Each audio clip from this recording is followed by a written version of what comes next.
Off today, Tama the Seahawk is here looking for some fresh meat as the Seahawks make their appearance here at Westfield.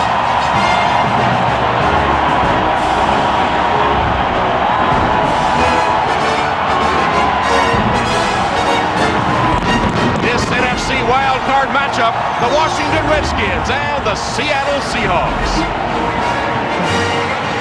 Hello, everyone. If you can hear us, Tom Hamlin and Chris Collinsworth at Westfield. And Chris, just hearing this crowd react really gets the emotions pumping. The best time of the football season has to be special for a player. It really is, and it's so crazy out here right now. But if you've reached this point in the season, you're 1 of 12 with a chance to win the Super Bowl. And don't forget the last 2 Super Bowl champs came out of this wild card weekend. Well, the Seahawks were in the Super Bowl 2 years ago, losing to Pittsburgh. They've been in the playoffs 5 straight years now, but still somewhat a forgotten team. You know, they are a little bit, and they're a little bit of a different football team. We're so used to seeing Mike Holmgren's teams and all the offense and the points that they can put up. But right now, this is a little bit of a defensive-oriented football team. They have 4 Pro Bowlers on the defensive side, and they're flying a little under the radar right now. Well, you know, the Washington Redskins have been on that emotional roller coaster, reaching the bottom with the death of Sean Taylor and then losing their 4th consecutive game. But somehow, Chris, they managed to rally their emotions, come together in a near miraculous run to make the playoffs. Yeah, and when they were coming back from Sean's funeral, something happened with this football team. They had lost 4 games in a row, and they seemed to be finished. But they really galvanized on the field, and Joe Gibbs had so much a part of that. And then all of a sudden, Todd Collins has to come in this game, this 36-year-old who thought he would never have a chance, never get this opportunity.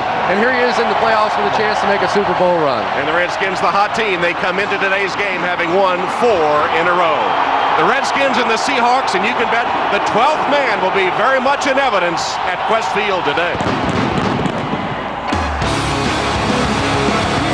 Something about playoffs, and our fans are always intense, always fired up. Everybody's intensity cranks up. That next play could be the play that makes you a legend. The playoffs are where you either win or you go home. Everybody wants that prize at the end.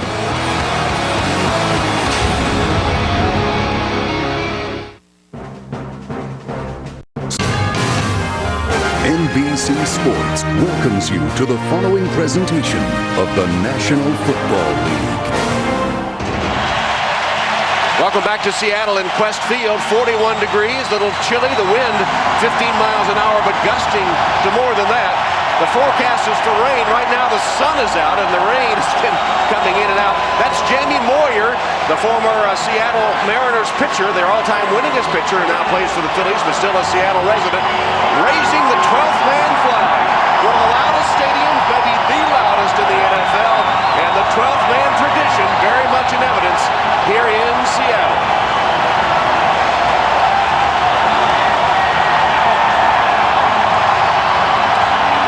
The Redskins have won the toss and have elected to receive. And a couple of great coaches, Mike Holmgren and Joe Gibbs, matched up today in Seattle. 2 of the best all time in the NFL.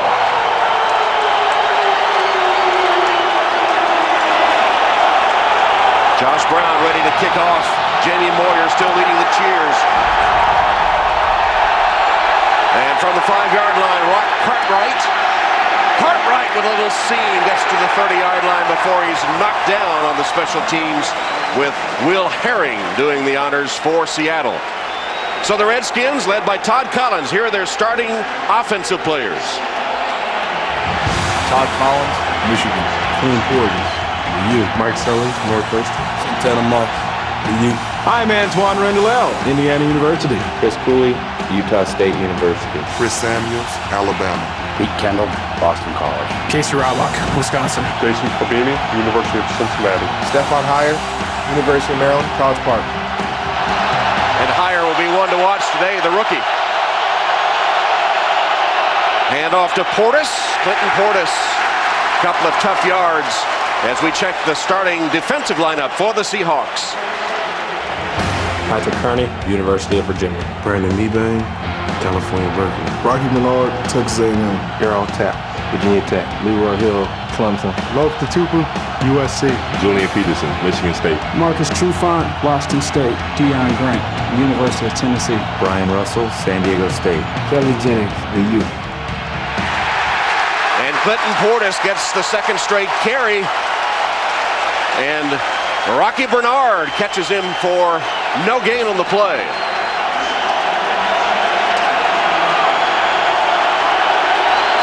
Clinton Portis has just been such a huge part of this offense for the Washington Redskins. He hasn't put up quite the same kind of numbers in the postseason, just 54 yards per game. But when you break down what he's been able to do when he's gotten healthy this season, a huge difference maker for the Redskins. 3rd and 7, and Collins in the shotgun. Collins' first pass attempt of the day is over the head of Santana Moss. Collins way overshooting his man that time on 3rd and long, and it'll be 3 and out for the Skins on their first possession. Well, one thing that the Seahawks did not want was for Todd Collins to get settled early in this game, and that time Lofa Tatupu, coming on a blitz, was able to get his hands up and force Todd Collins to throw it over his head. But boy, they were doing a lot to try and protect their right tackle, Stephon Heyer. They had 2 guys essentially over there on most snaps in that first sequence. Have to wonder how much of a factor he's going to be. So Derek Frost will punt. Nate Burleson deep for the Seahawks. Record-setting season and returns for Burleson. Only able to pick his way forward for a short gain there across the 20. The punt covered 49, 5 yards on the return before Rock Cartwright makes the special teams tackle. So here's the Seattle starting offense. Matt Hasselbeck, Boston College. Sean Alexander, Alabama. Leonard Weaver, Carson Newman College. Nate Burleson, University of Nevada. Bobby Ingram, Penn State. Marcus Pollard, Bradley. Walter Jones, Florida State. Rob Sims, Ohio State University. Chris Spencer, Ole Miss. Chris Gray, Auburn. Sean Locklear, NC State. And Burleson on the receiving end of the first pass from Hasselbeck, and it's good for Seattle. First down, a gain of 11. Well, there's certainly some questions coming into this game about Matt Hasselbeck's wrist. He hurt it in the game last week, and he came into our meeting the other day, that big ice pack on there, and you're like, oh my gosh, what'd you do? Did you break your arm or what? But he said he just pinned his wrist underneath. It was giving him some problems. He was messing around with it in pregame, but he completed the first one, so that's a good sign. Back to pass again. Sands in the pocket and delivers on the money to Bobby Ingram. Ingram at 34 years old having a career year. And Bobby Ingram is the guy that is constantly working in the slot, and there are certain passes that Matt Hasselbeck says, I can throw to Bobby Ingram in with my eyes closed. He just simply knows where he is. He's a veteran guy, probably doesn't run much faster than 4.7 at this point in his career, but having a career year, his first time over 1,000 yards. And a Seattle record 94 receptions. Seahawks moving on their first possession of the game and now in Redskin territory. From the Skin 47, Hasselbeck rearranging. He has to call a timeout as the play clock was ticking down. So Matt Hasselbeck trying to change the play, runs out of time, and the Seahawks spend a timeout, but they're driving on their first possession. Oh, honey, I told the neighbors we'd feed their pets while they're away. Oh, okay, sweetie.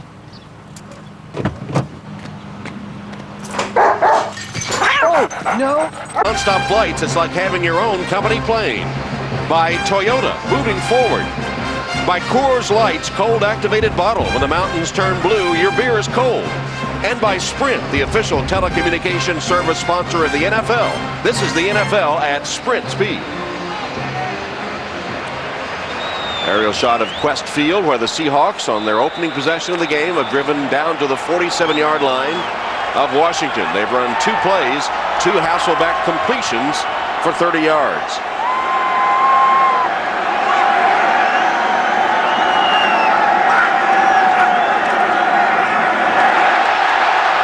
Sean Alexander on the draw play gets it to the just shy of the 40-yard line, and the much maligned Seahawk running game. Sean Alexander says he takes that personally. You know, Tom, one of the things that they feel like Washington feels like Matt Hasselbeck does is he gets to the line of scrimmage and they have these check with me plays where it's either to the right or to the left, and he'll make the call at the line of scrimmage. They're going to shift late to try and confuse him, but right now Hasselbeck's catching him in the shift. Evades the rush and unloads it, throws it away, Hasselbeck. And let's take a look at the starting defensive unit for the Redskins. Philip Daniels, Donaldsonville, Georgia. Cornelius Griffin, Alabama. Anthony Montgomery, Minnesota. Andre Carter, California. Marcus Washington, Auburn. London Fletcher, John Carroll University. Randall Godfrey, University of Georgia. Sean Springs, The Ohio State University. Ron Landry, LSU. Reed Dowdy, Northern Colorado. Fred Smoot, Mississippi State University. Reed Dowdy, of course, taking the place of Sean Taylor. 3rd and 4 here for the Seahawks. 4 wide receivers set. Hasselbeck under center, now in the pocket. And the defender falls down, and Hasselbeck misses Ben Obomanu. Obomanu was wide open. The defender fell down. This thing's just absolutely wide open for Matt Hasselbeck, and he knows it. It was Sean Springs on the outside who simply just slipped and fell. They do a lot of man coverage, and for Washington defensively, it's a big reason why they've been able to turn their season around. The play of their corner, the man-to-man on the outside, allows them to bring more pressure. On that one, almost cost them big. So Plaquemire in punt formation on 4th down, trying to do a little pooch punt. Antoine Randall lets it bound, and it takes a good Seahawk bounce, and they'll down it deep into Washington territory. Perfectly executed by Plaquemire and the Seahawks special teams. They pin Washington deep in a scoreless first quarter with 11:20 left. Plaquemire loved it.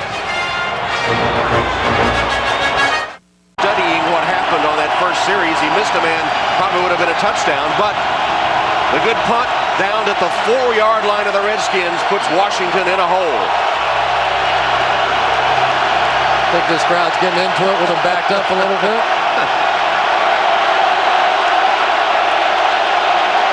Pitch to Portis. Cuts up, got a yard.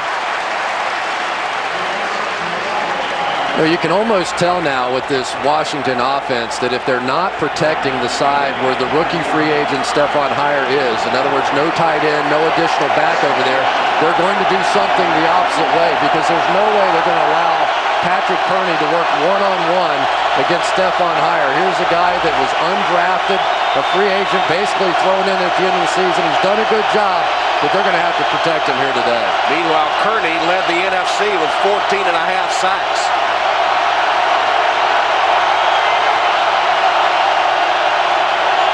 Second down, Collins. Slant toss complete to Moss. Makes it to about the 11-yard line. Tackled by Babineau. We were talking about all the things they're going to do with Hire over here. Right now, they're bringing in a defensive tackle, Lorenzo Alexander, on the side to just give a little additional protection over there. They certainly want Todd Collins to have enough time to feel protected. They want him to get settled in this football game and do not want him to get hit early. Liddell Betts into the backfield on 3rd down and 3.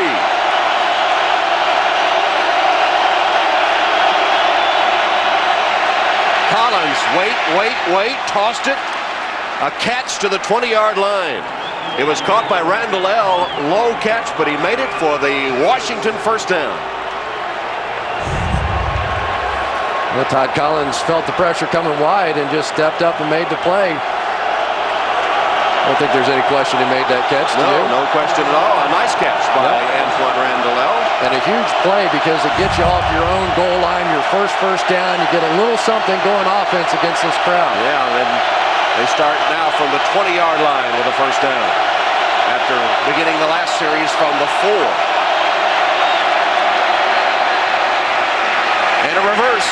Randall out of bounds after a short gain on the play. Randall, of course, the former Indiana University quarterback, capable of throwing a pass from that play as he did in the Super Bowl. Well, Julian Peterson's just going to come shooting through the line of scrimmage, and if he could have figured out where the ball was, he probably could have made a play. He got through there and just kind of blasted right through the offensive lineman, but he couldn't find the football. But Kearney got Randall out of bounds after a gain of only 2. Tupu, the leader of the Seattle defense, looking over into the backfield.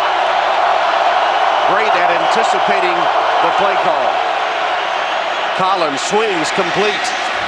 Santana Moss just a yard short of the first down.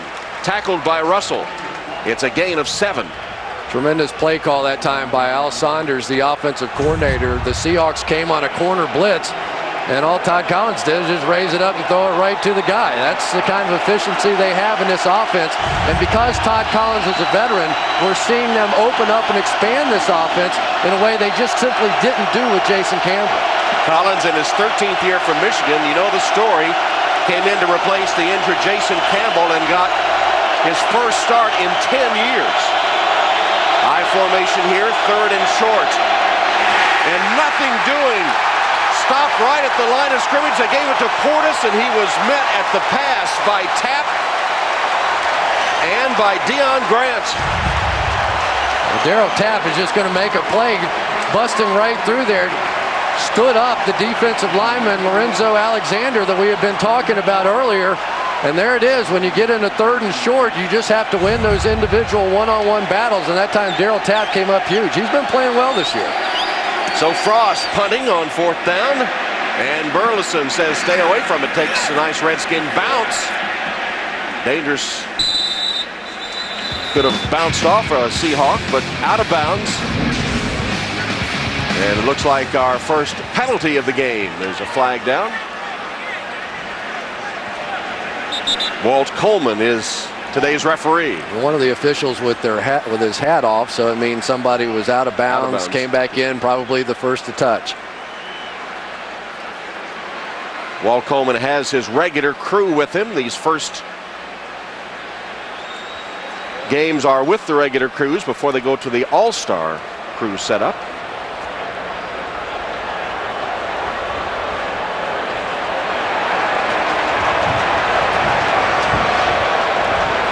Once you go out of bounds, and it happens to the gunner all the time, you get forced out of bounds, you come back in, but you cannot be the first one to touch the ball. Illegal touching, number 29 of the kicking team, went out of bounds and was first to touch the kick. 5-yard penalty, repeat 4th down. Lee Torrance. The gunner has to know that once you step foot out of bounds, and really there was no reason. He didn't mean to touch it, it just bounced off his leg. Yeah, it kicked into him. He was trying to get away from it and just couldn't, but that was a kick that was very much in the Redskins' favor, the way it was bounding, and they got pretty good field position out of it. So sure, now you back it up and you end up giving Nate Burleson one more shot. So it wipes out a 49-yard punt with no return. And Frost back out to try again. And Burleson led the NFL in punt return yards.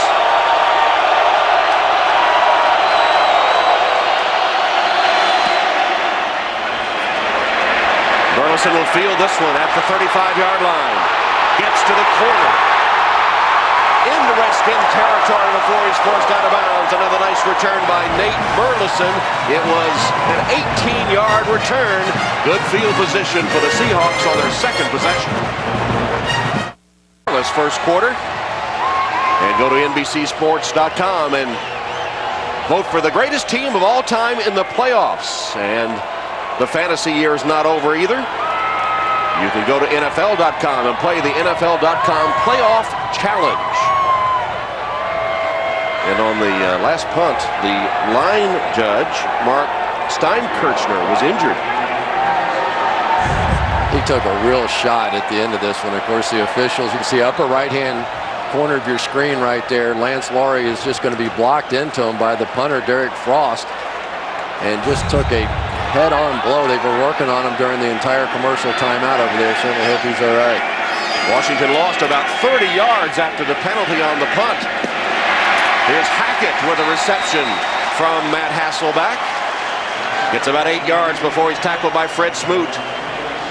DJ Hackett, one of those guys that has been in and out of the lineup all season this year with an ankle injury. He's finally healthy, got a chance to play a little bit last week. You can see him grimacing a little bit. I'm sure it's probably the ankle once again that's giving him problems, but he is a big play threat for this football team. You talk to Hasselbeck, he's the guy he loves to throw deep to. From the Redskin 37, 2nd down and 2. Hasselbeck changing the play. Sean Alexander is the running back. Just raise up and flip it to Burleson. Can't get away from the defense, though. That was Fred Smoot again, the first to hit him. Well, we haven't seen any indication of a problem from Matt Hasselbeck, but we saw early on when he was out warming up, getting ready for this one, he was really futzing around with that wrist. Is that a medical term? Sort of futzing around with that? Well, it is now. he was, you know, just messing around with it a little bit. You could tell he was a little uncomfortable with it. Not comfortable with it. Yeah, you saw him grimace a little bit. That was about an hour and a half before the game. And maybe he warmed up out of it, but he was grimacing then. Toss to Morris. Breaks a tackle, gets the first down. He's inside the Redskin 30-yard line. Maurice Morris for a gain of 6. I don't think there's any question that there has been a bit of a changing of the guard in the backfield for the Seattle Seahawks. It is at least a 50-50 proposition now with Maurice Morris playing in place of Sean Alexander, especially because they've gone to so much more of the passing style of game. He's a tougher guy, he's a better blocker, better receiver coming out of the backfield, and as you saw there, he doesn't run it too badly either. Hasselbeck to pass. Short completion to the fullback Weaver, and just makes it back to the line of scrimmage. Tackled there by Sean Springs. Apparently Tony Viteri was the injured official. Bob Newmeyer? Well, I just talked to him, and he was in pain. He got rolled up on, Tom, on the sideline, and he's going in for either treatment or an x-ray. Wanted to stay on the field, but one of the Seahawk trainers said, hey, let's just get in and take a look at this and see what's happened to him. So hopefully he'll be back. So Tony Viteri injured on that punt exchange, the official. On 2nd and 10, Sean Alexander. Alexander, he broke a couple of tackles, fumbles the football, and it's picked up by the Redskins. Fred Smoot. Smoot still on his feet, looking for a block. Finally will be slammed down at the 35-yard line by DJ Hackett. Marcus Washington knocked the ball loose from Alexander and picked up by Smoot. And he could have been down. In fact, that's what Alexander is arguing as they look at the big screen.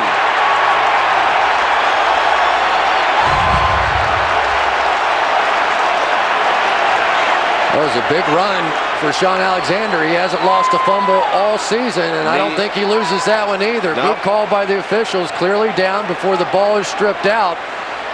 In one of those moments, don't forget Sean Alexander is playing for just the 2nd game now without that cast on his wrist that he's been bothered with all season long. He felt like that it may lead to a fumble, and it's sort of ironic that here we are early in the game, and his first big carry, the ball pops out when he was holding it there in his left arm. Yeah, but his knees clearly were down, don't you agree? And well, no question. Of a fumble.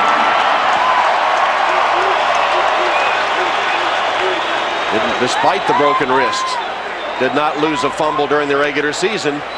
So the Seahawks have challenged. We'll be back.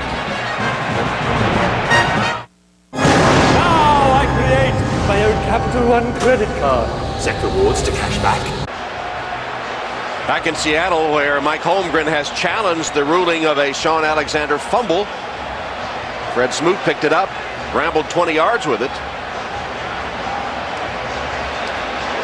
And Walt Coleman will have the ruling. After reviewing the play, both of the runners' knees were down prior to the ball coming out. It'll be Seattle's ball, 1st and 10 at the 17-yard line. Seattle's not charged with a timeout. So Seattle gets it back at the 17 of Washington. Pretty easy one this time for Mike Holmgren. He has now won 5 of 6 challenges on the year, so if he challenges it, He sees something, and so did Sean Alexander. Yeah, Alexander saw it right away. Actually, so did the Washington defense, but during that timeout, the defense said, we better go back out. Usually you see both offenses on the field at the same time, but that time the Redskins defense just stayed. They saw it. So the Seahawk drive continues from the 17-yard line. Draw play. Weaver cuts to the outside, to the 5, and for the touchdown. Leonard Weaver's second touchdown run of the season. It covers 17 yards. Washington Redskins in a straight pass defense. Look at all the guys back off the line of scrimmage, and all of a sudden you hand the ball and a draw to Leonard Weaver. That's probably been the biggest difference. Max Strong was hurt earlier in the season. His career now finished. And you bring in Leonard Weaver, who maybe isn't quite the blocker, but he's a better runner, he's a better receiver, and I think has added a real dimension to this offense. Josh Brown will attempt the extra point. And it is good. Weaver scores the touchdown. And thanks to a successful challenge of what appeared to be a Sean Alexander fumble at first, the challenge gives the Seahawks the ball, and Weaver takes it in for the lead. All right, the play is 60 stretch forward. On a balance. Since we sling the rock so much, our game plan's a little bit different than what it used to be. It's not going to be good weather. It could be rainy, windy, wet. I absolutely expect to run the ball more and run the ball well. The Seahawk running game, which averaged only 101 yards a game in the regular season, has been better in recent weeks, and some key runs there, including the 17-yard touchdown run by Weaver. So Seattle gets the touchdown. They got almost a 30-yard gain on a Washington penalty on what would have been a good Redskins punt. And then the Seahawks challenge the fumble ruling, get the ball back and score. Josh Brown kicking off. Betts and Cartwright are deep. Cartwright to the 32-yard line. Let's go back to Weaver's touchdown run. Well, typically when you end up with just your fullback in the backfield and 4 wide receivers on the field, you're thinking, okay, they're definitely going to throw the ball. So the Washington Redskins defensively reacted to that. They dropped 2 safeties back. They dropped their middle linebacker, London Fletcher, about 10 yards off the ball. And with this whole new look and this new fullback, there's nothing wrong with handing off inside. They took advantage. Mike Holmgren said one of the reasons their rushing game's been better in recent weeks because the other teams trying to stop their passing game, and they went into a pass defense that time. Here's Collins on first down, and sitting down right in the middle of the defense wide open is Antoine Randall L., and he takes it to midfield for a first down, a 20-yard gain on first. It's the power of having a Clinton Portis in your backfield. 8 men up in the box this time for Seattle. They go play action, they fake the reverse. Tupu just a little too reactive to the run, and able to get in behind him was Antoine Randall L. Todd Collins has been tearing up the league since getting his chance after a 10-year absence in the starting lineup.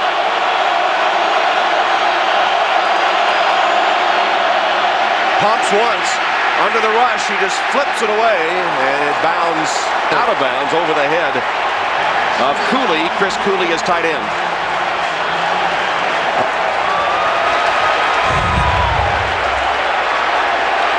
Patrick Kearney coming around the outside is getting a lot of good pressure coming up, working against the rookie on the outside, but it was Kelly Jennings working against Antoine Randall L. They had a double move on the outside. Jennings played it absolutely perfectly. Todd Collins had to pull the ball down, and that's what allowed Patrick Kearney to get there. Second down and 10 from midfield. And Washington takes a timeout.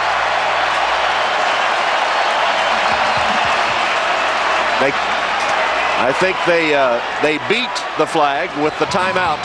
No delay of game. We'll take a break. The phone company has an important message for its customers. Don't listen to Vaughn. Tomorrow, Hulk Hogan and Layla Ali lead a new generation of warriors and American gladiators. Don't miss the two-night premiere event tomorrow at 9/8 Central and Monday at 8/7 Central here on NBC. I love the American Gladiators. I thought you would love it. There's just something about that show. If you were scouting for an American Gladiator on the field here today, who would you take? Oh, boy, there's a good... How about Lofa Tatupu? Yeah, I'm going for big old Walter Jones. 6'5", 3 1/4, quick feet. First time the Redskins have found themselves on the short end since Collins has been the quarterback. Nowhere to go for Portis. Clinton Portis tackled for a loss on the play by Patrick Kearney. Well, the pressure is really starting to come now, and they're really starting to attack Stefan Heyer. Kearney with a little flinch, and I thought Heyer moved right before that, but he is just splitting the double teams. They're trying to bring people over to help Heyer. That time it was Chris Cooley, but Kearney is just simply too quick, too strong for all of them. They're going to have to come up with another plan here. Kearney, who came over as a free agent from Atlanta, a former UVA Cavalier. Collins on 3rd and long. Downfield, deflected. Intended for Santana Moss. And it falls incomplete. Absolutely perfect throw that time by Todd Collins. You see him standing tall in the pocket. They ran a clear through the middle of the field. And then Santana Moss came around. I mean, it just could not be thrown any better. Just give Seattle a little credit for the coverage right now. This is a speed defensive football team. We talked about it in the open. People aren't paying attention to this group out here, and I don't think that everybody realized just how good they are defensively. The ball deflecting off Santana Moss's hands and incomplete, so Frost, short punt. Burleson says stay away from it and takes it on the bounce. I think he wanted everybody to stay away from it, but suddenly he found the ball in his arms. It's a return of 8 yards after the punt, only 32. Looked like the wind held it up that time, didn't it? Bob? Well, Tom, I want to take you back to Matt Hasselbeck when he was an 8th grader, and he was looking for a place to play high school football. At the same time, of all people, Todd Collins was at nearby Walpole High, and the Hasselbeck family actually thought of moving to Walpole as Todd's heir apparent. But they decided to instead go to Xaverian Brothers High School, which is a small Catholic school in Westwood, Mass. Those schools are 9 miles apart. Believe it or not, here we are, about 15 years later. These players have never met each other or played against each other in a regular season or playoff game until today. All right, Bob Hasselbeck. After the play-action fake, finds DJ Hackett for a big gain on 1st down. Hackett working against Sean Springs for 15. Yeah, it's just one-on-one on the outside, and really after Sean Springs fell down on the other one, DJ Hackett just coming back. Maybe a little subtle push on the tail end of that one. But Hackett is one of those big body guys. Kind of reminds you of a Joe Juravicious kind of guy. If you can get it somewhere close to him, usually he's going to come down with it. 43-yard line. 1st down. A minute and a half left in this opening quarter. NFC wildcard game. Seattle leading. Down the sideline. Hasselbeck overshooting Hackett that time. So the Boston connection between Hasselbeck and his opposite number, Todd Collins. Reported by Bob Newmeyer, a Bostonian. Hasselbeck did all but ask for Bob's autograph when he came in to meet with us. He was a little excited to meet him. Yeah, he sure was, which is hard to believe in many ways when you break that down and start thinking about it. But Todd Collins, how much fun was it to talk with him? I mean, just a guy, he said, I'm 36 years old, and I just never believed this could possibly happen. I thought I got bypassed last year when they put in Jason Campbell, and here I am, and finally getting a shot this late in my career. 10 years and never bitter about not getting a chance. Maurice Morris stopped in the backfield. The defense good that time from Marcus Washington, who stops Morris for a loss of about 3 yards back to the 40-yard line. And to some extent, I think it's an important time in the ballgame now, really, for both teams, because we've seen this weather blow in and out of here all day. I mean, just downpours and huge wind gusts. And for right now, it's a little bit settled, but you just don't know what the second half might look like.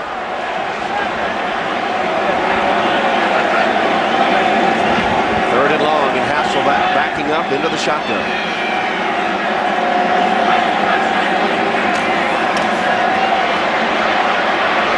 receiver is Weaver. Bumped out of bounds, short of the first down.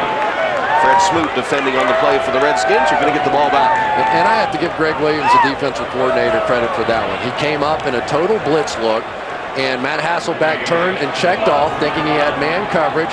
As soon as he did it, the Redskins backed out, played his zone, said, here you go, take this one in the flat. Thank you very much. Fourth down, punt the football. Point, counterpoint, a chess match between the offense and defense. Randall L. is deep to receive the Plaquemire punt. Remember the last time Seattle punted, they were able to down it at the Redskin 4. Plaquemire sails this one a beauty, looking for the coffin corner. There is a flag down, and Plaquemire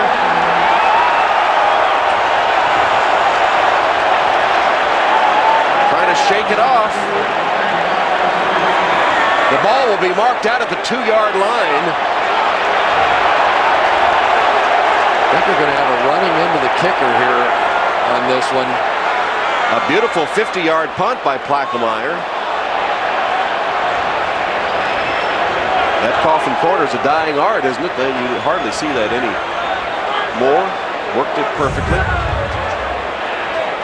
I think it's Matt Sinclair right at the tail end is just going to catch the leg as it comes down.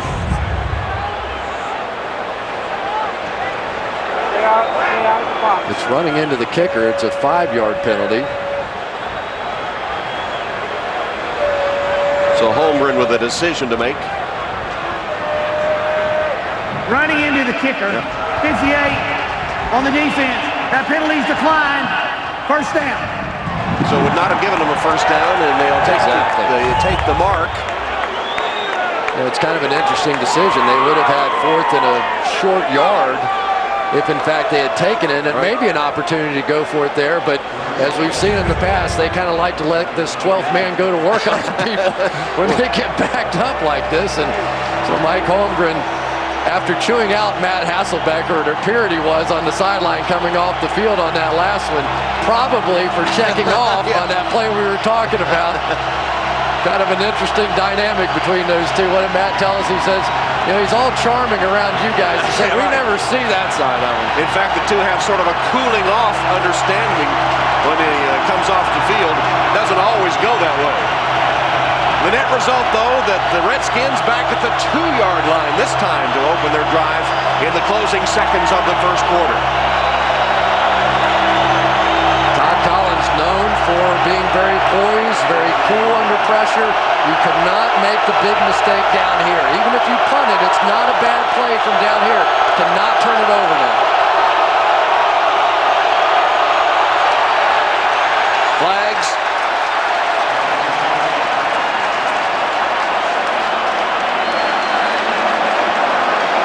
Chris Samuels jumped.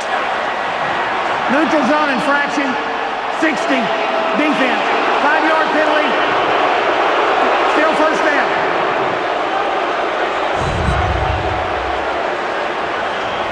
Well, there you have it on the outside as one of the Seahawks jumped, and that made Chris Samuels flinch. That's a good call by the officials. If the defensive player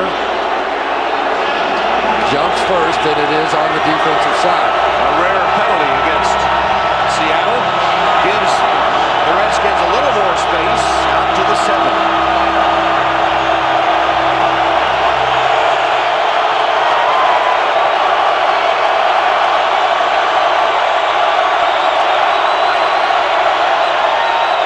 Collins backpedaling, fires incomplete.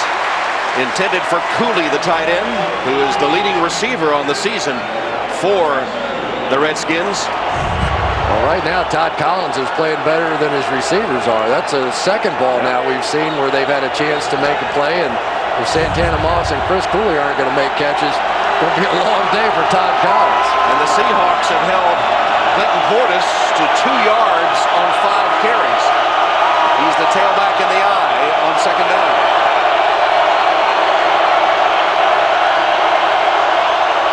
Portis, blocked from Sellers, up to the 12-yard line to bring the first quarter to a close. So the end of the first quarter with Seattle leading 7-0. NBC's NFL Wildcard Playoff continues in a moment.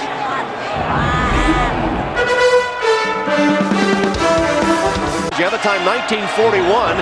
Curly Lambeau of Green Bay and George Halas, Papa Bear Halas of the Chicago Bears. Joe Gibbs with 154, Mike Holmgren 157, matched up today. Joe Gibbs stopped me on the field just before the game and said, I want you to know what I'm about to do is a heck of a lot harder than what you're about to do. 2 Super Bowl winning coaches matched up today in the NFC wild card. Collins hit as he released. Patrick Kearney was all over him again, and the Seahawks have recovered.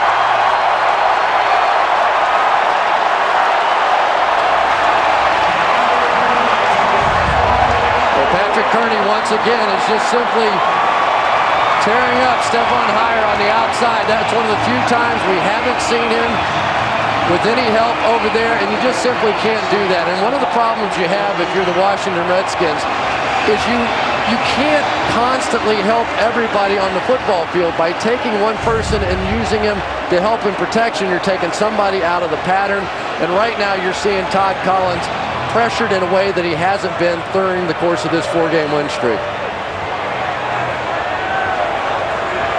That's the challenge flag that Joe Gibbs has apparently thrown onto the field. Darryl Tapp quickly to the ball, by the way, recovered it after Kearney had knocked it free. Well, Joe's going to challenge whether or not that's a pass or a fumble, and it was close. It was happening right at the time, and if that arm is coming forward at all, and it's definitely a close call. I mean, this is a good challenge by Joe. He understands down 7-0 at this point. If he goes down 14-0, he has a problem. Is that hand coming forward just slightly? It was the close. Previous play was an incomplete pass. It'll be 2nd down. Oh, the ruling now, an incomplete pass. Well, now you're going to see a challenge probably on the other side of the field from Mike Holmgren. In fact, the Seahawk offense was out there. The Redskin defense was out. And now they say incomplete pass. So here's Holmgren now getting the explanation from Walt Coleman. One thing, though, is obvious, that Hire has his hands full. He does indeed. What can they do? What can they do to help him? They just have to keep guys coming over there time after time, and that one is right so close on the border as to whether or not that's pass fumble. And I think what they may be telling him at this point is this is an incomplete pass. We ruled this as an incomplete pass, and I'm not sure that Mike Holmgren can challenge that. He has that look that he'd like to. Yeah, because once it's ruled incomplete, if it had been ruled the other way, it could have gone from a fumble to an incomplete pass. But once they say that that's an incomplete pass, the ball's dead. Well, the Seahawks won a challenge that led to their touchdown. That one wasn't a challenge, but the Redskins get a bit of a break with Portis tackled for a loss by Julian Peterson. Well, Julian Peterson has just had a tremendous year this year, going to the Pro Bowl as well. But this is a guy that they move all around. They'll put him down in pass rush situations. They'll drop him in pass coverage. He is so athletic and just so difficult to block for any of these guys in a one-on-one situation. When you look up and down this team, Julian Peterson, Lofa Tatupu, Darryl Tapp, Patrick Kearney, incredibly athletic in that front seven. Peterson nearly undressed Portis on that one. It's 3rd down and 13, deep in Redskin territory.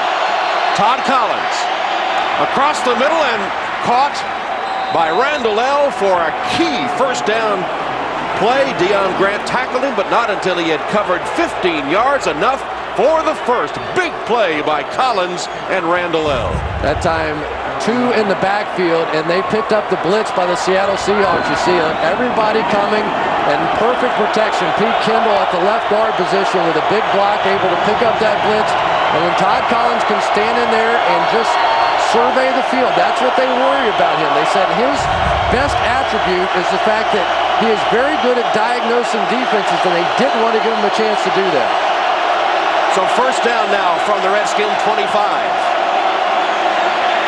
Pocket collapsing, but Collins got away and spotted somehow right in the middle of that defense. Randall L. again. One of the things that happens when you constantly are trying to help on one side of the ball, the other guy is under siege. Chris Samuels all season long has basically been left one-on-one because they've had to try and help. They've lost so many tackles, so many guards over there, John Jansen, Randy Thomas, Todd Wade, and so Chris Samuels has sort of been the unsung hero of this football team because he's had to do so much one-on-one protection.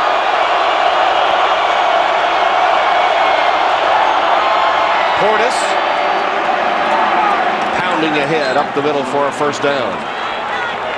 Peterson and Leroy Hill dragging him down. Clinton Portis has a way of getting small sometimes in small holes, and this was a teeny tiny hole, which he just kind of wiggled his way through. You know, how do you get in there? Then he ended up picking up 4 or 5 yards on the play.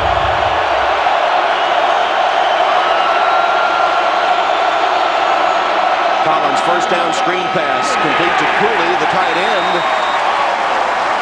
and the Seahawks defended well. Don't you have to wonder just a little bit what Todd Collins' mom's doing? Remember he was telling us last night that he was like, even when I was in Little League pitching in a game, she could not watch. She would literally go out pacing. At one time they found her in the backseat of the car lying down. She was so nervous. So I can't imagine where she is right now. I don't know where she is. We do know she's not watching.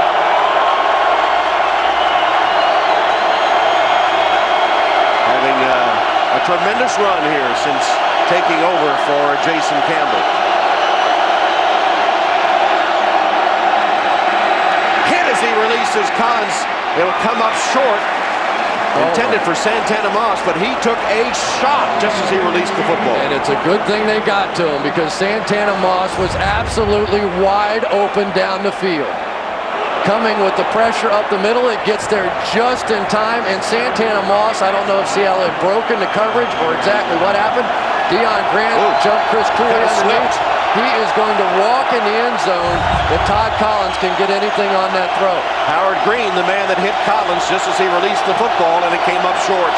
And it's kind of strange because Howard Green is just basically a run stuffer. He's not really known for his pass rushing ability at all. Third down and 12 from the shotgun.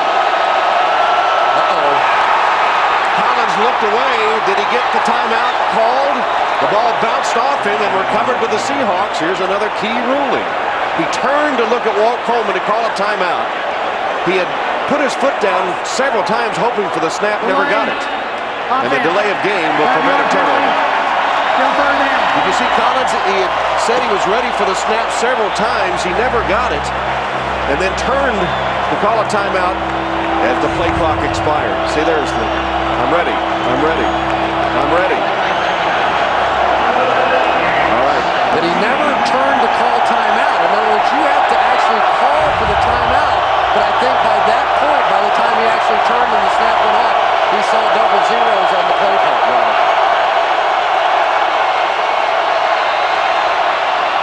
Here's a screen pass to Portis. Clinton Portis, who's been used in the passing game more by Todd Collins, only gets a slim yard or so as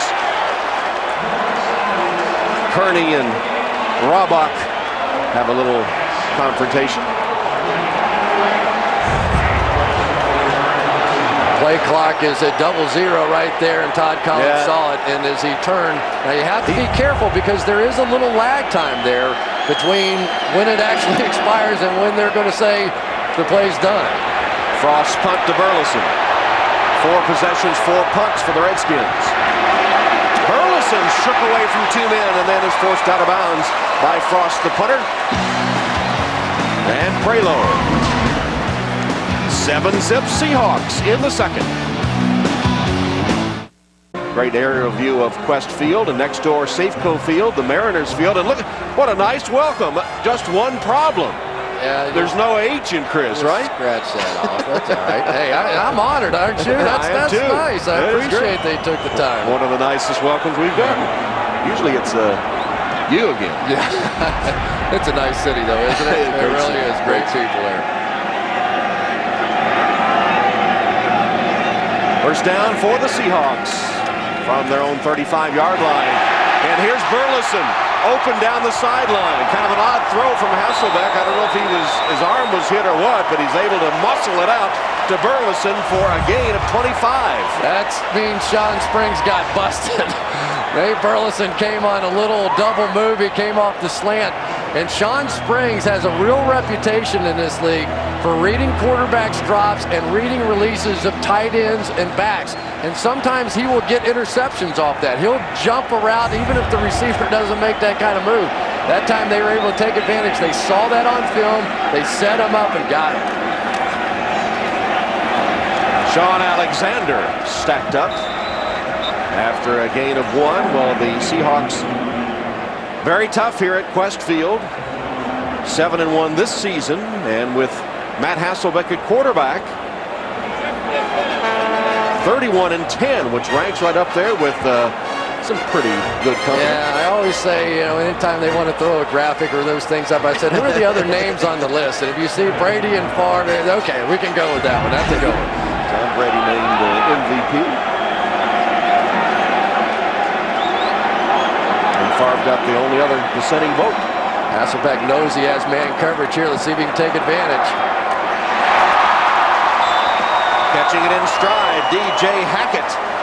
And a nice finger tip catch. And the Seahawks continue to move the ball. That's just short of the first down. Well, that time you had Marcus Washington all the way out here on Maurice Morris. And when you see a linebacker walking out there, you understand right in the pre-snap read that that's man-to-man coverage. So when you let Matt Hasselbeck know fastball, curveball before the snap of the ball, pretty easy pitch and catch at that point. Springs again defending, brings up a 3rd down and 2. Hasselbeck out of the shotgun, calling Hackett in. And swings it wide of Maurice Morris. You know, Hasselbeck had Morris, probably was going to pick up the first down, but missed him. Well, that's the second one we've seen today on 3rd down. He had a chance to convert. Remember, Shawn Springs fell down earlier, and they come right back, and then Matt Hasselbeck has to walk off. Now, here's the situation. Here's what they've agreed to. They don't talk to each other right after a bad play.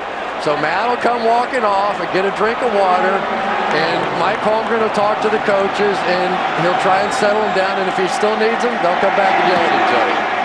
Josh Brown, 50-yarder on its way, and good!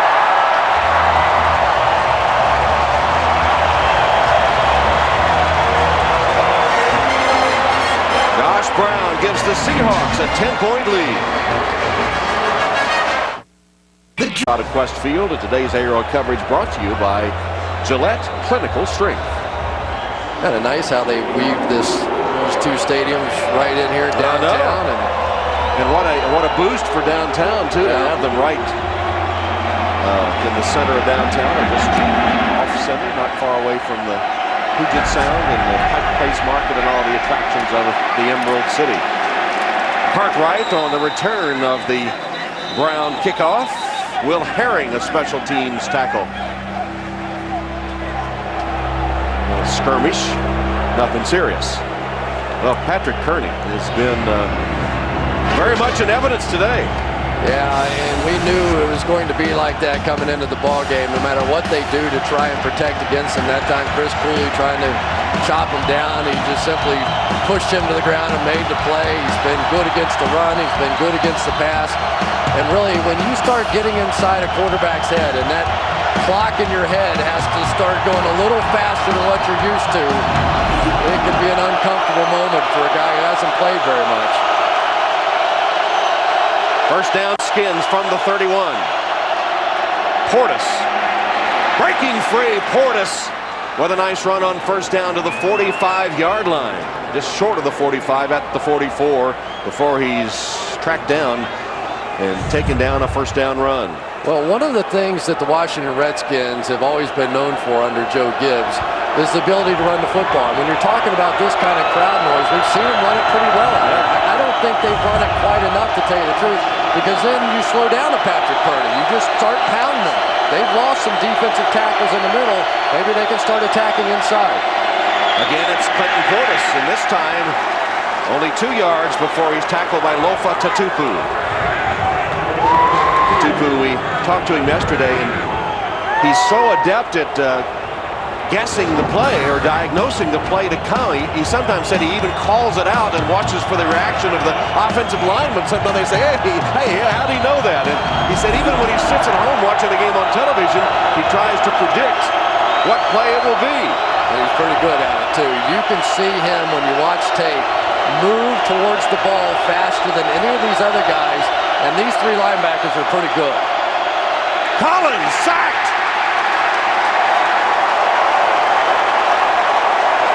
Peterson. Loss of 6 on the Julian Peterson sack. He had 9.5 during the regular season. Well, Julian Peterson is just a nightmare for anybody to try and pick up and blitz. I believe he's coming from right here. He's going to come inside, and as the offensive line fans out a little bit, and Clinton Portis thought he was picked up by Jason Fabini, he slipped off to the right and ended up nobody blocked him, and he is too quick if nobody's going to get a hand on him. 3rd down and 14.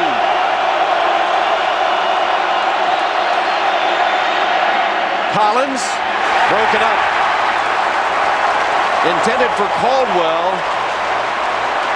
And another punt upcoming for Washington. Yeah, one of the problems the Redskins have is that they don't have a lot of speed on the wide receiver position outside of Santana Moss. So you could see Kelly Jennings, who has really become a really solid corner in this league. So much of the attention going to Marcus Trufant, who's going to the Pro Bowl this season. But Kelly Jennings, who's been attacked all year, is playing better and better each week. Burleson backpedaling, fields the false punt. Gets by the first man, but not the second. Driven out of bounds about the 19-yard line. A 53-yard punt, 12 yards on the return. And a flag. Flag back at about the Seahawk 30-yard line.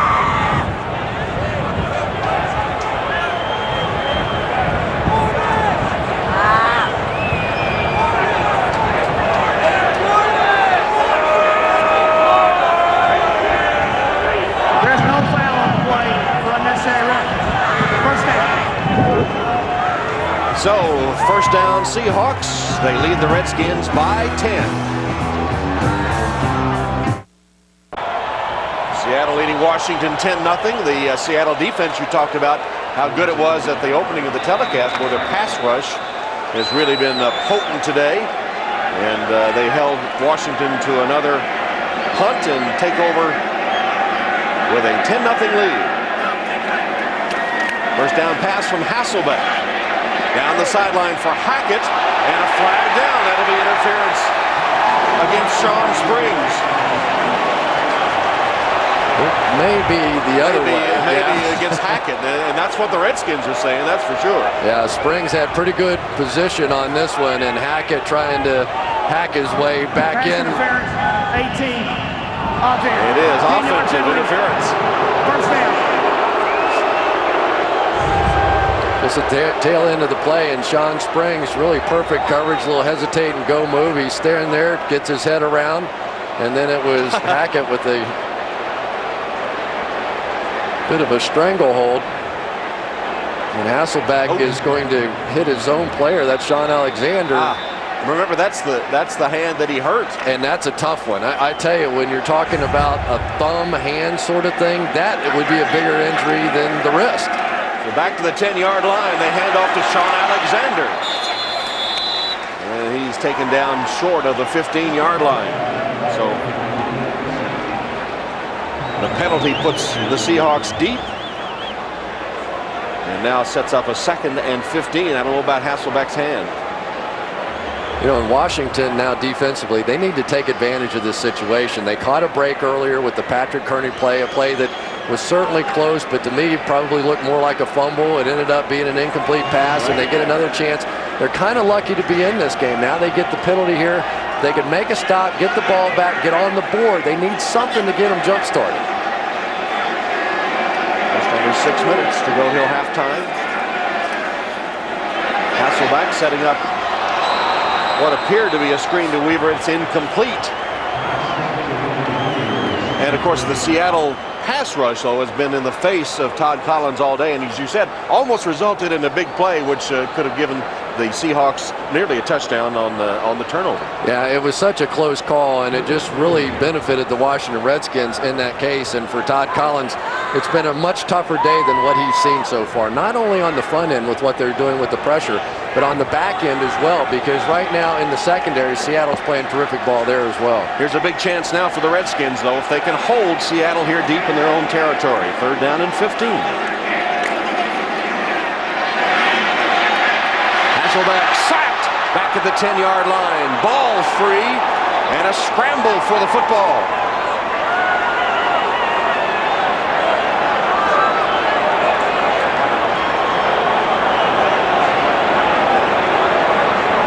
Trying to sort it out.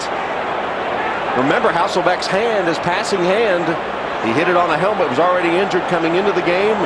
Maybe that grip of the football not quite as good, but the Seahawks avert disaster with the fumble recovery there. And Hasselbeck really lucky on that one. He held the ball way too long. They had terrific protection, clearly a coverage sack, and you just can't say anything about the protection because it was terrific. It was Chris Wilson, who had a couple of sacks in the game last week, who literally went all the way around. He was completely blocked on the play. It was a nice job on the outside by Sean Locklear blocking him. There's just no way he could have anticipated the fact that Hasselbeck was holding the ball for 6-7 seconds. But here's the break now for the Washington Redskins. You know, they get an opportunity, they got the penalty, now they have to do something. They're going to have great field position after this. Plakemeyer will punt from his own end zone. Antoine Randall calls for a fair catch and makes it at about the 43-yard line. Only a 32-yard punt. In Hollywood, it's showtime. See, Saturday night and see. Saturday night? I thought it was Sunday night. It's the playoffs, man. The playoffs.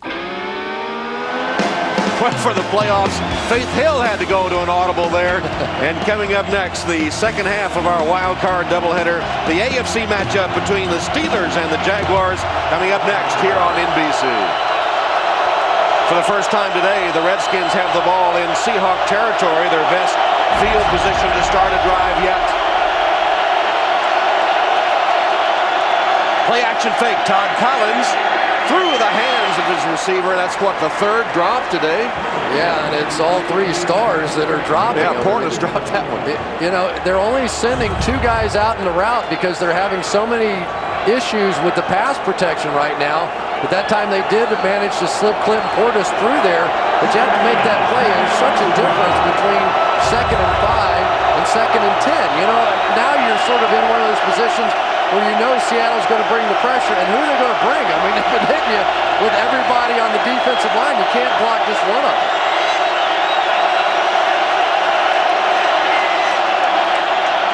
Collins going deep. Almost intercepted, throwing into double coverage of Santana Moss. And Trufant and Grant running with him.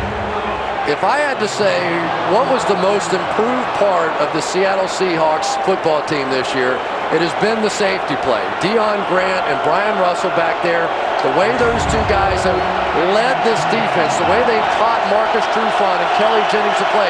They had all kinds of communication problems a season ago. Remember, when you're playing at home, the crowd's trying to impact the offense, but it impacts the defense as well.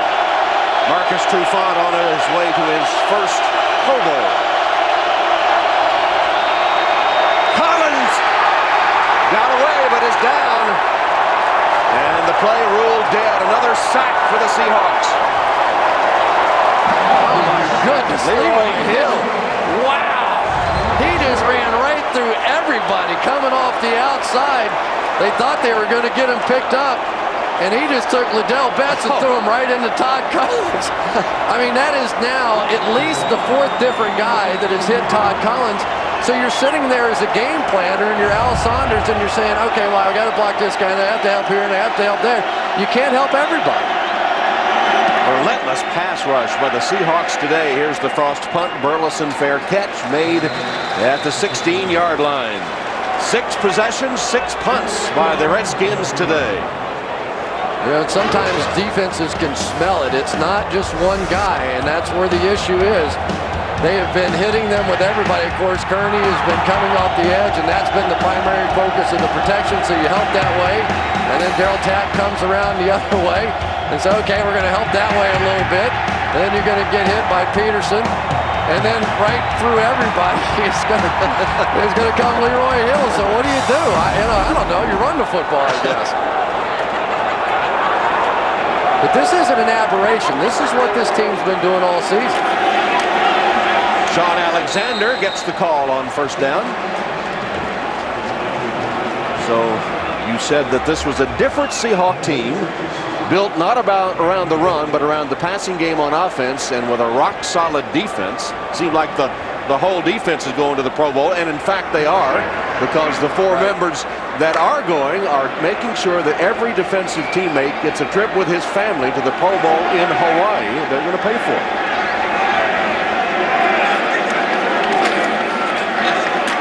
Alexander lowers his head and takes a pretty good hit at the 30-yard line, or 20-yard line, I should say. And now we're starting to see Washington defensively starting to creep up. They're starting to take a few chances. They're playing the run a little bit more. They're playing man coverage. You know, when you get down and you begin to understand that it's going to be a tough day for your offense, defensively, especially if you know Greg Williams, I mean, he's an attacking kind of a guy. He's not going to just sit back and take it. He's going to go try and win it on the defensive side. Now you've got a third down and long. He probably brings some pressure here. Mo Morris replaces Sean Alexander in the backfield. Hasselbeck standing in the pocket. Sidearms it incomplete, intended for Pollard. And the Seahawks will go 3 and out. Greg Williams that time didn't bring pressure, and yet they were still able to get a little pressure on Matt Hasselbeck. Anytime that you can just rush 4 and squeeze the quarterback, especially when you get pressure right in his face, quarterbacks, they understand that they may end up getting hit coming around the edge, but when that guy's coming right in their face, that's a whole different story for the quarterback. Pollard did a good job of preventing Prelo from making the interception. The punt toward Randall L. Makes a fair catch. So we trade punts. That one 46 yards with no return. And the Redskins will take over with an even 3 minutes left in this first half. And coming up at the break, we'll have the Toyota Halftime Show with Bob Tiki and Jason Taylor breaking down the first half here. And looking ahead to the Jaguars and Steelers in the AFC game, game 2 of our doubleheader. And the story from Andrea Kramer of how patience, perseverance have paid off for the Jags quarterback, David Garrard. Coming up on the Toyota Halftime Show.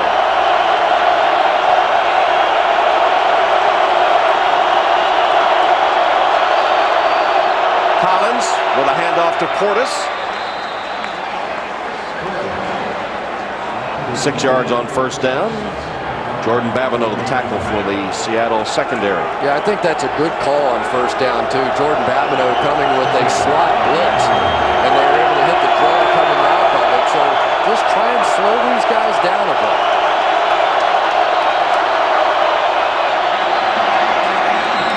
Looked like the ball was never going to get there in time. Santana Moss waiting, and then just snatched it out of the air for a first down. Yeah. Marcus Trufant jumped this one pretty good. You know, they flipped Marcus Trufant over to the left side. In the NFL, the top corners play the left side because that's the visual side for the quarterbacks. So they made the switch from the right corner to left corner, and he's made huge strides in the past year. Pass caught. Close to the first down by Randall L. They'll mark it just short. Bringing all the pressure over this way now, and then Todd Collins just reads that as a hot read, dumps it out quickly. Nice play. That's what Todd Collins does best.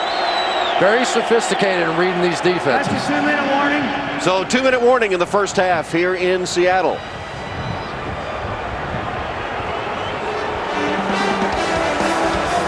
$10-0 Seahawks. With 2 minutes to go in the half, Joe Gibbs and the Redskins shut out in the first half only once in 23 postseason games. Well, with 2 minutes left, down 10-0 to Holmgren and the Seahawks. Clinton Portis stacked up at the line of scrimmage, only needed a yard for the first down.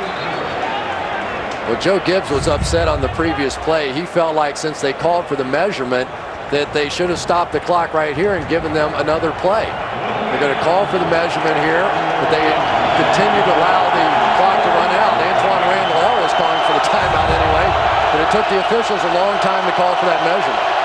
Third down and a yard. Collins pass, incomplete, intended for Cooley.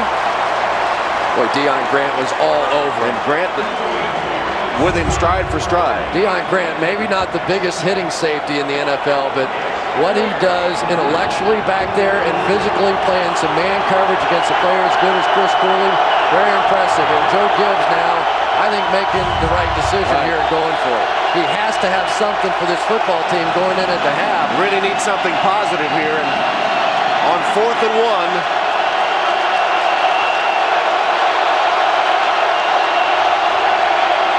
and they give it to the fullback Sellers. It will be close. 4th down play, and they gave it to the fullback Sellers. Well, I sat with Joe Gibbs in the NBC studios for a full year, and when it was 3rd and 1, I was almost lock sure that that was going to be a run. He does not like seeing anything fancy. He believes in his big guys up front, and that's going to come up short. So they go back-to-back, cannot convert, and if you believe in our yellow line, and we typically do, Surprised that they didn't give it to Portis and let Sellers block for him? Yeah, and I'm also a little surprised at that mark. When you looked at it, it looked like he may have gotten a little bit more than what it appeared. Well, if you need a spark and so you go for it and then you fail to get that spark, does that double your problem? Well, not necessarily, but if in fact they come up with points on the tail end of it, then you do have an issue. I'm just worrying about the emotional impact of, Yeah, but the emotional impact of getting your quarterback hit 20 times is pretty severe, too. Joe Gibbs is looking down going, I can't believe we don't gain a yard, and they're going to go take a look at this spot, and I think that's a good idea because when Sellers was hit and then he rotated his body, he never really went down. His knee wasn't down, his arm wasn't down, elbow wasn't down. And so whatever he got, flipping upside down and backwards, see, it looks like he stopped there, and if they mark it there, that's exactly where it would be. But you could see that as he turned and fell forward, he was definitely ahead of where it ended up being marked, or at least in my opinion it was. See if we can get a feel at all, and of course now you're dealing with instant replay.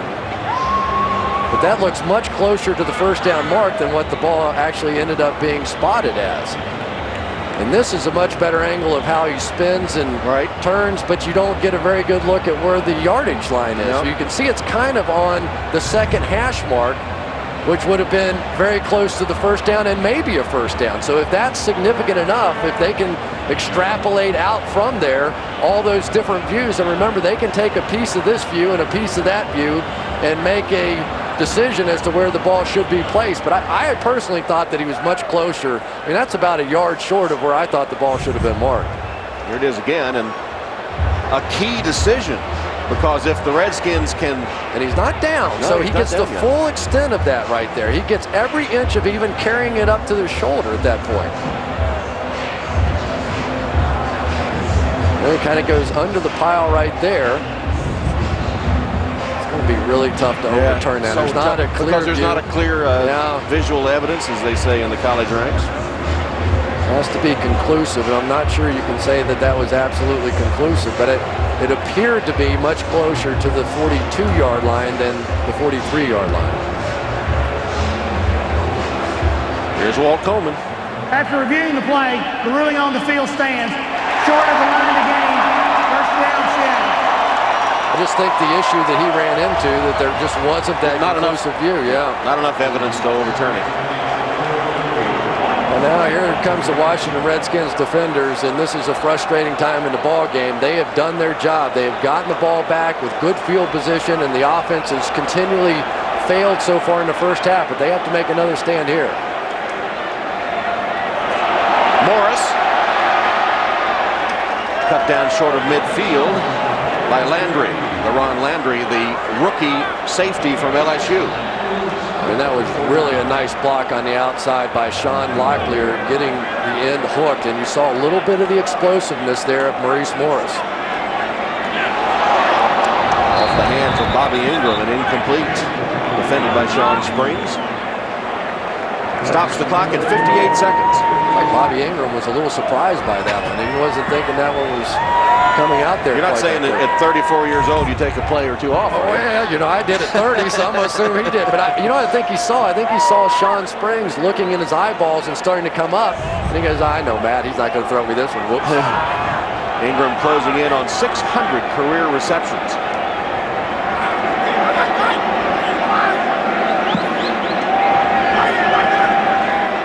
Hasselbeck under pressure. Got rid of it, but incomplete, intended for Burleson.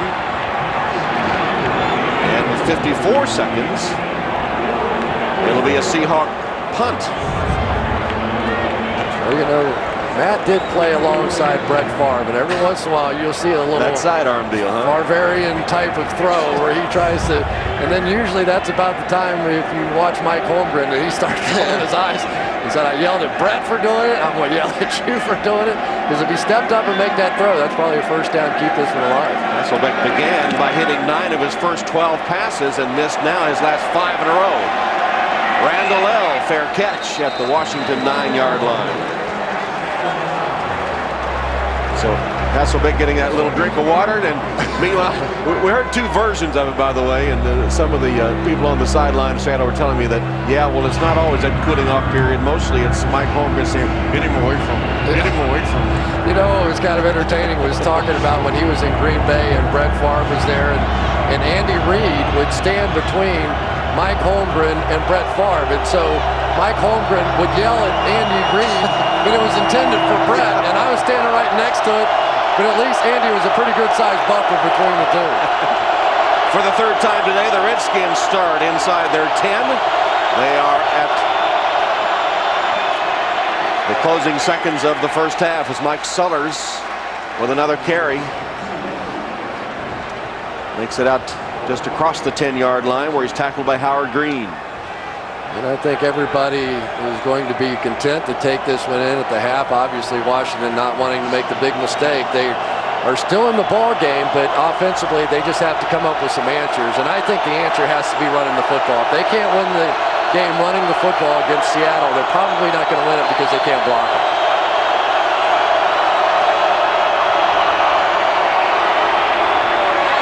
And Betts with a short game, which will bring the first half to a close.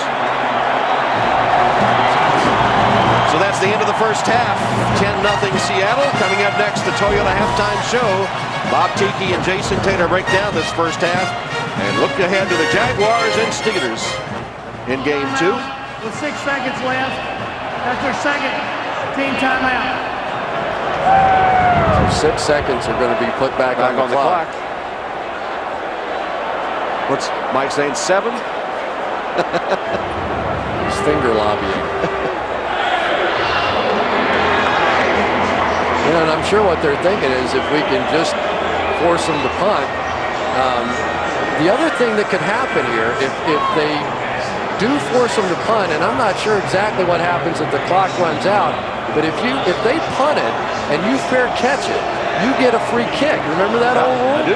So now you got all this crazy wind in the stadium, so if they can hold them here, get their last timeout called, they could force a punt and maybe get a free kick for a field goal. Betts.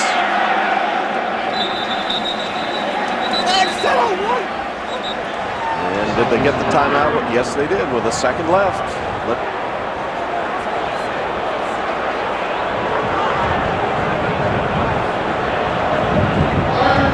Final team timeout. Seattle, please put 2 seconds on the clock. 2 seconds. Now, see, I think in this situation, you don't want to punt the football. No, you just take the ball, you stand up, you run around for a couple of seconds, and you let this thing go, because if you punt it and they fair catch it, they would have the right as a free kick to try the field goal. It's a good decision here by the Washington Redskins. It's a kind of a little-known rule. I know Sam White, when I was playing for him, he was always dying to do this, you know, because it's like one of those subtle things. But this is the right decision. You'd have to drop kick it for the field goal, or were you? No. Hold it and kick it. They are going to just run it out as you said they should. As Betts dances ahead to kill the clock, we presume, to win the first half. A first half that sees the Seahawks leading the Washington Redskins 10-0 in this NFC wild card game. And now we tell you to stay tuned for the Toyota Halftime Show coming up next with all the analysis of this first half and a look ahead to Game 2 in this wild card day. But first, these messages from your local NBC station. The completion.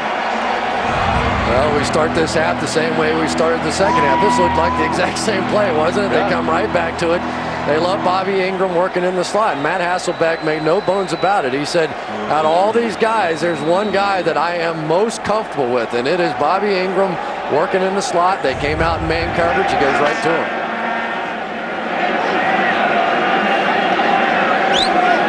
Another late shift by the Redskins. Another audible by Matt Hasselbeck. Point, counterpoint again. Check, checkmate. Alexander just caught from behind and tripped up when he really had a head of steam going. It was Godfrey that might have saved something for the Skins by tripping up Sean Alexander.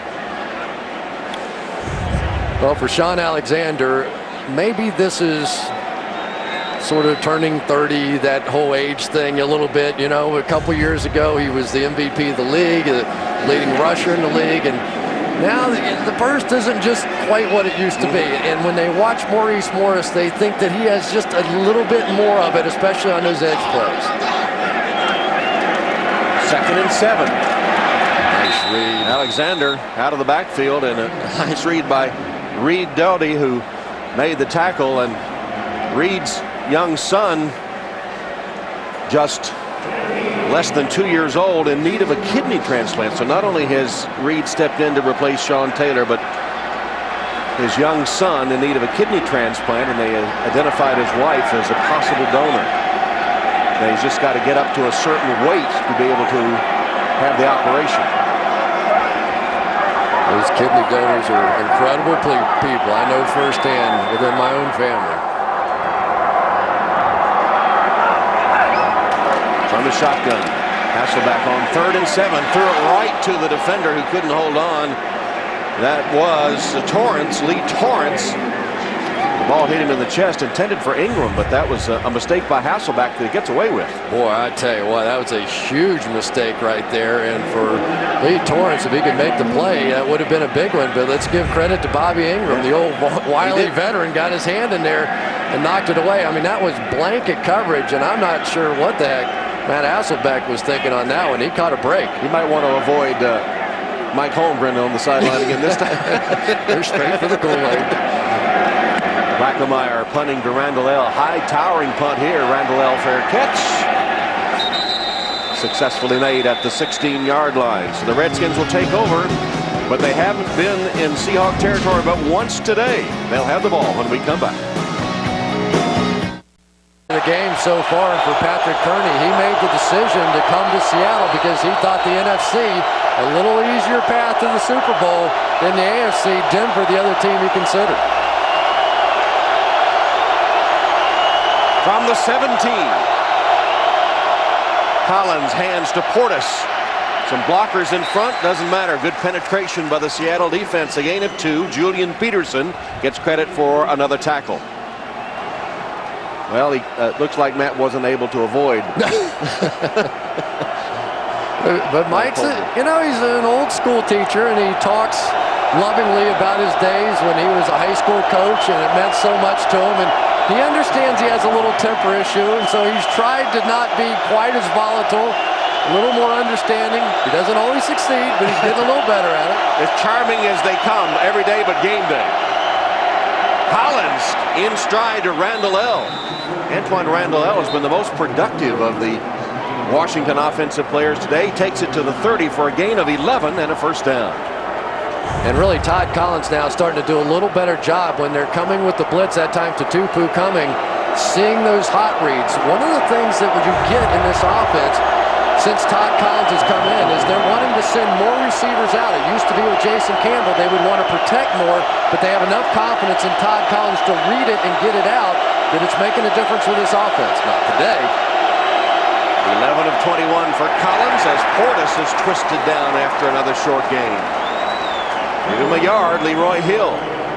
First to hit him. You know, and Clinton Portis now is seeing that play side is shut down. So now he's going, all right, let me try the backside of this thing. And then Leroy Hill sitting there on the backside of it. This has been, honestly, so far, a whipping by the Seattle defensive front against this Washington Redskins offensive line. There's no other way to put it. The game has been won by the Seattle defensive front so far.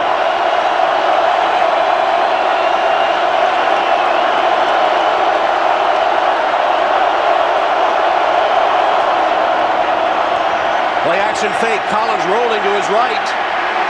And will slide down after a 2-yard gain.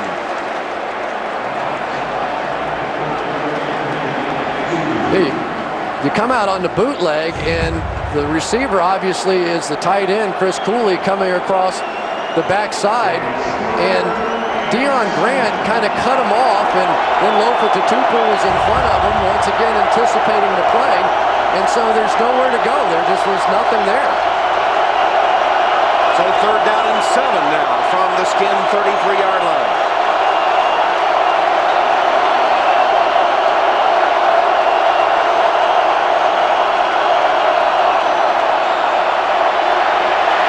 Under pressure, he has to throw it away. Julian Peterson bearing down on Todd Collins. In fact, hit him after he had released the football. Collins has to throw it away, and another punting situation. Well, Julian Peterson's going to come inside. They've been running this stunt all day where they bring Lofa Tatupu to the outside. Julian Peterson lined up as the defensive end, stunts down inside, and they're just too athletic. You know, Todd Collins is not the quickest guy in the world, and once they get him on the move, it's just been over. That time they tried to roll him out. It just doesn't work. Frost punch to Burleson. Burleson trying to get behind that wall. Shakes one tackler. And then is taken down by Frost, the punter, who twisted him down. Frost went with him one-on-one in the open field and able to make the tackle, but a 17-yard return after the Frost punt had covered 52. Attendance at Quest Field today. He's a friend and business associate of Redskins owner Dan Snyder, hoping it's not a mission impossible for the Redskins here. Michigan difficult, but not impossible yet. In fact, Seattle 10 points in their first 4 possessions, but they punted the last 4 times they've had the ball. That's about complete. Burleson nearly got away, but not quite. Grabbed by Fred Smoot before he could get too many yards after the catch. Now, Nate Burleson's the guy that when they get man coverage and they see one-on-one matchups, they don't like to throw it to him deep so much. They just want to get the ball in his hands because of that great punt return and kick return ability. So many times this year he's taken that little 5-yard hitch and turned it into a big touchdown. Had a 94-yard punt return touchdown, a 91-yard kickoff return touchdown. Hasselbeck rolls, finds 8 dives for a first down.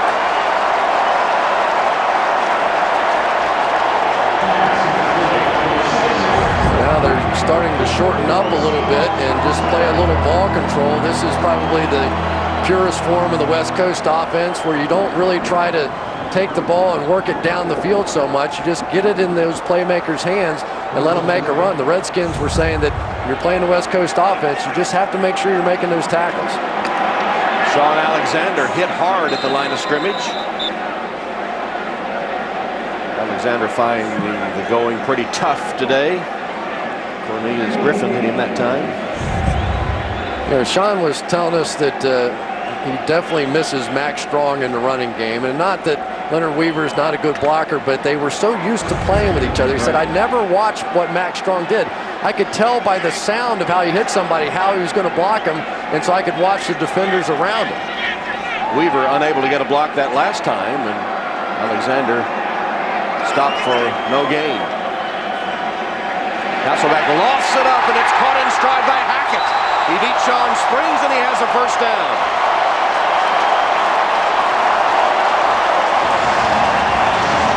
$35 yards. Once again, Sean Springs just left on an island on the outside, just one-on-one the entire day. And you say, oh, well, he's been getting beat on some plays. But the only way the Redskins have been able to apply any pressure is to play man coverage and attack on the inside.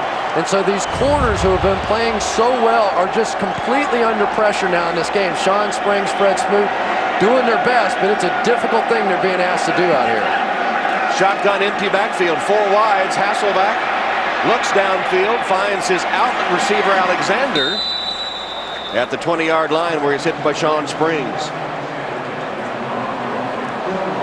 You know, I just watched Matt Hasselbeck at the end of that play, and I can't tell if the wrist is bothering him or not. He's kind of, you know, when he makes the throws, he's doing a little something with his hand, and I'm sure he doesn't want the Washington Redskins to know if there's really anything going on with him or not, but you can see this at the end of this. He was kind of walking back to the huddle, and he just did a little, maybe just upset with himself. He didn't pick up the play. Split backs now, Alexander and Weaver. Sean Alexander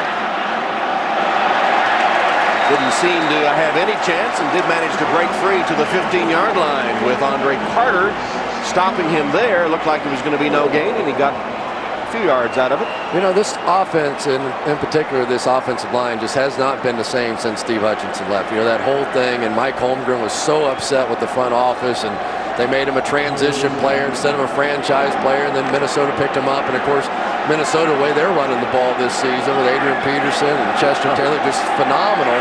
So they just, that was a big loss for the Seattle Seahawks offensive line.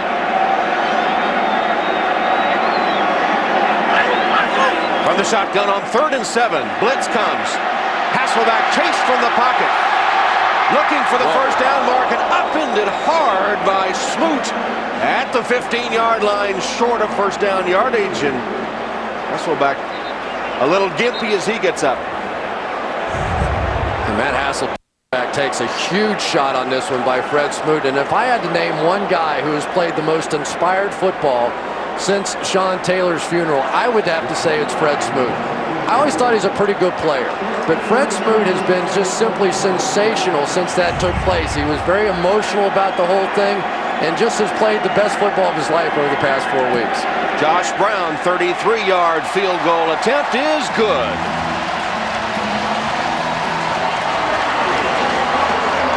Brown hits his second field goal in as many tries here in the first half. Matt Hasselbeck, is he okay? Smoot hit him hard, but the Hawks up 13. Matt Hasselbeck took a huge shot, and you can see he's trying to figure out if his leg's still attached after that hit by Fred Smoot. I've had that shot right there exactly, and you're thinking, well, you got a thigh pad on, it's no big deal. I was in the hospital overnight because I was a little soft, but you know, with a shot exactly like that. And he may be able to finish this game. I finished the game, but then later on this week, he may not be able to walk very well. Cartwright. Flag is down. Cartwright's got a nice return moving, and he gets it to the 50-yard line. Let's check the flag. Kevin Bentley on special teams, the Seahawk tackle. A little jawing going on. So you beat me to the punch when you said you were a little soft in the hospital with a thigh bruise. Like I haven't been around you long enough.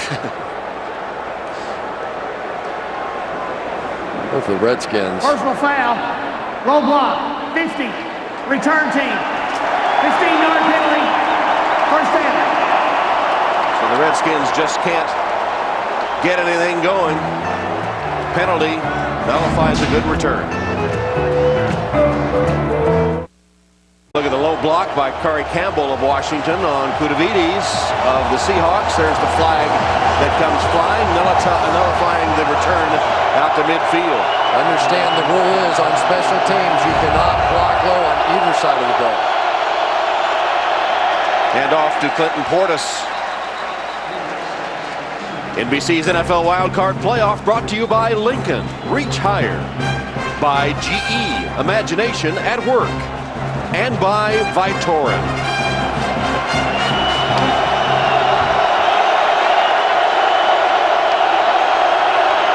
Second down and 8. Collins with a one-armed catch, one-handed catch by Cooley. You see why he was the top receiver for the Skins. Beautiful catch for 20 yards. That was just a beautiful football play right there. Todd Collins threw that ball at least 3 steps before Chris Cooley came out of his break. Cooley saw it the last second, stuck up one hand, made the catch. Best play of the day so far for the Redskins. 10th first down for Washington in 10 possessions. Collins underneath to Portis. Clinton Portis tackled. Tackled by Jordan Babineau. Here's what the Redskins have done in their previous possessions today. So the highlight being turning it over on downs. They're going to the half. I'm not sure which one of those is better there. Second down, Collins. Another completion. This one to Randall L. for a first down. You know, it's pretty interesting to me here, Tom, and I started to use the word amazing. Maybe I'll go back to amazing in the fact that right now Seattle, after bringing all that pressure and having all that success in the first half, 3 straight plays now have gone to a 4-man rush, a soft zone, and just playing conservatively. I've got to think here in a minute they're going to try and come get him again because that's what was working. Under 3 minutes in the third quarter. Portis hit hard from 2 angles. Leroy Hill and Jordan Babineau. And Clinton Portis pretty much held in check today. There is no substitute for speed as Leroy Hill is just going to chase this one down from the backside. That play is set up. They have an opportunity. You just cannot, that guy should not be able to catch Clinton Portis on a play, and yet he's been doing it in this defense the entire day. Seahawks come with a blitz, and Collins reads it with a pass to Cooney, and he has it for another Washington first down short of the 35-yard line. It's a gain of 15 yards. That time they come with a safety blitz off the edge, and Hill this time stuck in coverage instead of being able to come and bring the pressure. And that's what we've come to expect out of Chris Cooley. Cooley's a guy that can get you out of a slump. So far in this drive, he's been the main man, and now Clinton Portis on the sideline. Cooley with a couple of big receptions, and tacklers bouncing off him that time. Collins, short drop, quick toss, caught by Randall L. Ducking and dodging, and 2 yards short of the first down where Deion Grant gets him to the turf. And a fight breaking out, quickly broken up.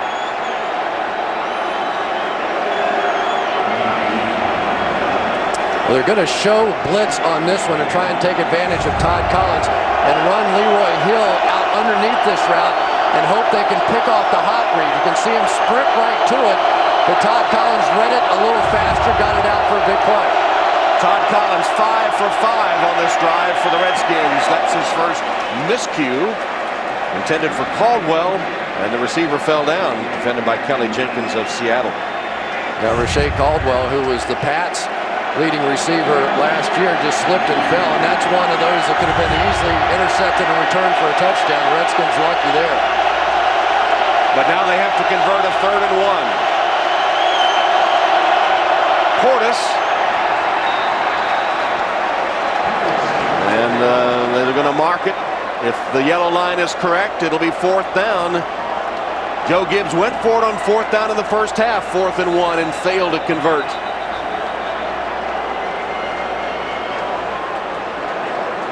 And an injured player, an injured Seahawk. Yeah. Deion Grant came sprinting around the edge there. He may have gotten whacked by his own guy. We'll check the injury and be back. Back in Seattle, the injured Seahawk Deion Grant walked off, replaced by Mike Green, and Joe Gibbs is going to go for it on 4th down. You see there, 6 for 15 this season. They went for it 4th and 1 once in the first half and failed to get it on a carry by fullback Mike Sellers. Play action fake. Collins delivers downfield. Wow, there's the flag. It looked like it was intended for Sellers, and it looked like the flag was not going to be forthcoming. It finally was, and it would be pass interference against the Seahawks. Well, Brian Russell is going to argue that I was looking back for the ball and our feet simply got tangled. And if that would be the case, it would not be pass interference. And maybe that's why the flag was not forthcoming. Pass interference, 25, defense. Ball placed in the spot of the foul. a moot point. It is defense on, or pass defense on Brian Russell, pass interference. You know, his feet did get tangled up, but as he was going to the ground, he also reached and grabbed for the arm and knocked his hands away. And had his right hand wrapped around his leg. Had the legs just been tangled, I think they might have waved that one off, but that additional arm swing is probably what drew the flag. 38 seconds, third quarter, first down at the 11. Collins underneath, caught by Sellers. Twisted down at about the 8-yard line by Tutupu. How about the play call by Al Saunders on 4th and 1 with Joe Gibbs as your head coach? Yeah. Trust me, if that would have not worked, Al Saunders would have been hearing about that one for a long time. Washington in the red zone for the first time in this game. 10 seconds to go in the third quarter. Second down and 7.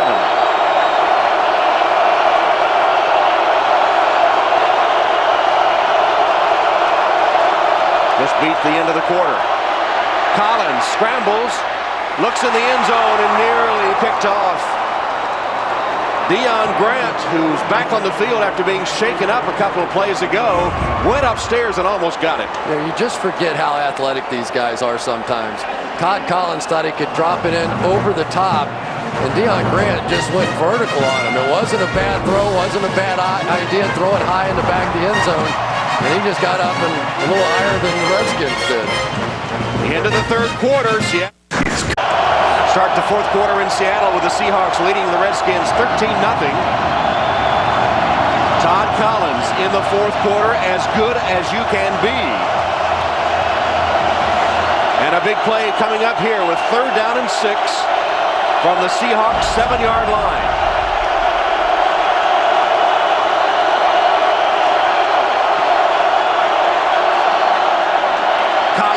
Dancing in the pocket, throws the pass complete for the touchdown to Antwaan Randle El.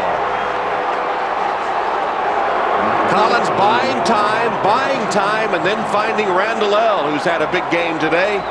And the Redskins finally dent the scoreboard. Yeah, great call by you, Tom. It was indeed the fact that they had enough time. He runs the complete out, and then is going to loop back underneath the coverage as people inside clear out. Antwaan Randle El perks it up. And for Todd Collins, the fourth quarter magic continues. Randle El with 9 catches, 92 yards, and now a touchdown. Sweezum's extra point is good. So Todd Collins with a touchdown pass, and Washington narrows the count. It's 13-7 in the NFC wild card. The late night leaders are back. Jay and Conan, all new shows, new guests, new laughs. Jay and Conan, all new all week here on NBC. Tom Hammond, Chris Collinsworth, Bob Newmeyer, Questfield, Seattle, NFC wildcard game in the fourth quarter now. And Seattle up 13-0 just a few moments ago, leading virtually the entire game, sees their lead cut to 13-7. Sweezum to kick off. Scoring drive by the Redskins, in which Todd Collins was 7 of 9 through the air. Taken by Burleson and stopped at the 25. NBC's NFL Wildcard Playoff brought to you by Campbell's Chunky, official soup and chili sponsor of the NFL. By Miller Lite, for award-winning taste, there's no debate. Miller Lite, good call. By the new Motorola Razr 2, sharper than ever. And by Wendy's, hot and juicy burgers that are made to order. That's right. And today's aerial coverage brought to you by Gillette Clinical Strength. Beautiful shot of Questfield in downtown Seattle, Washington, where the home team's up 13-7, taking over here. And Burleson has it dislodged. And it's a catch. Burleson somehow held on to it despite the fact that Torrance hit him and the ball came momentarily free. And I thought Lee Torrance had a chance to come down with it here, which would have been a huge play in the ball game. You get a little bobble, the ball's up in the air. And man, just the fact that it was able to come right back into Burleson's hands, that would have been an amazing turnaround right there. Instead, it's second down and 6.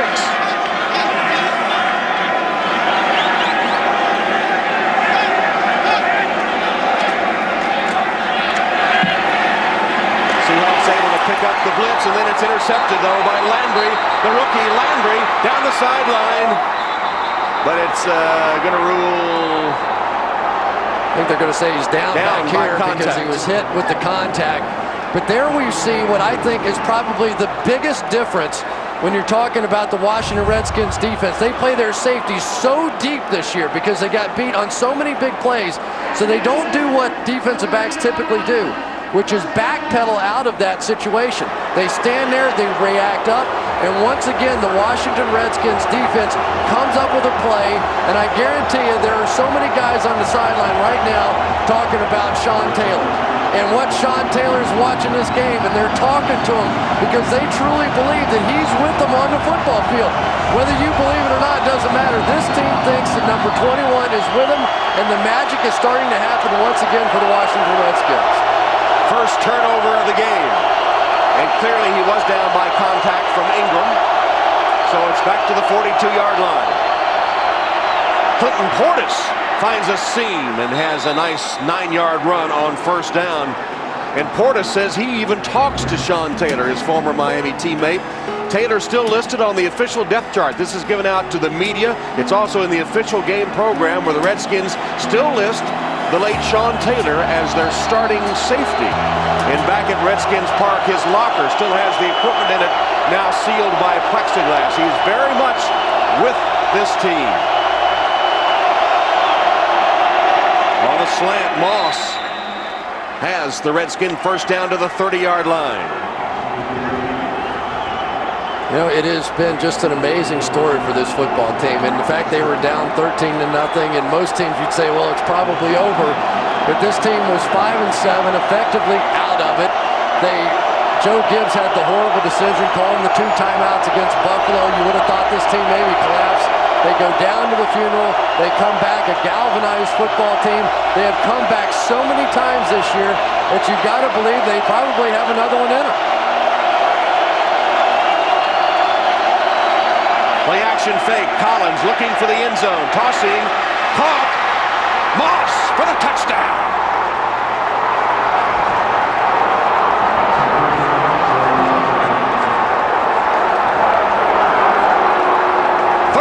Touchdown pass, Todd Collins to Santana Moss.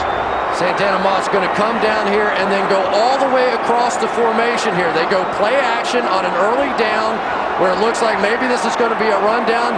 Deion Grant, simply no match for the speed of Santana Moss, and can you believe the turnaround in this football game? Sweets him to give the Redskins the first lead. And he boots it through, and Washington goes up 14-13 as Sean Taylor watches from the heavens above Santana Moss.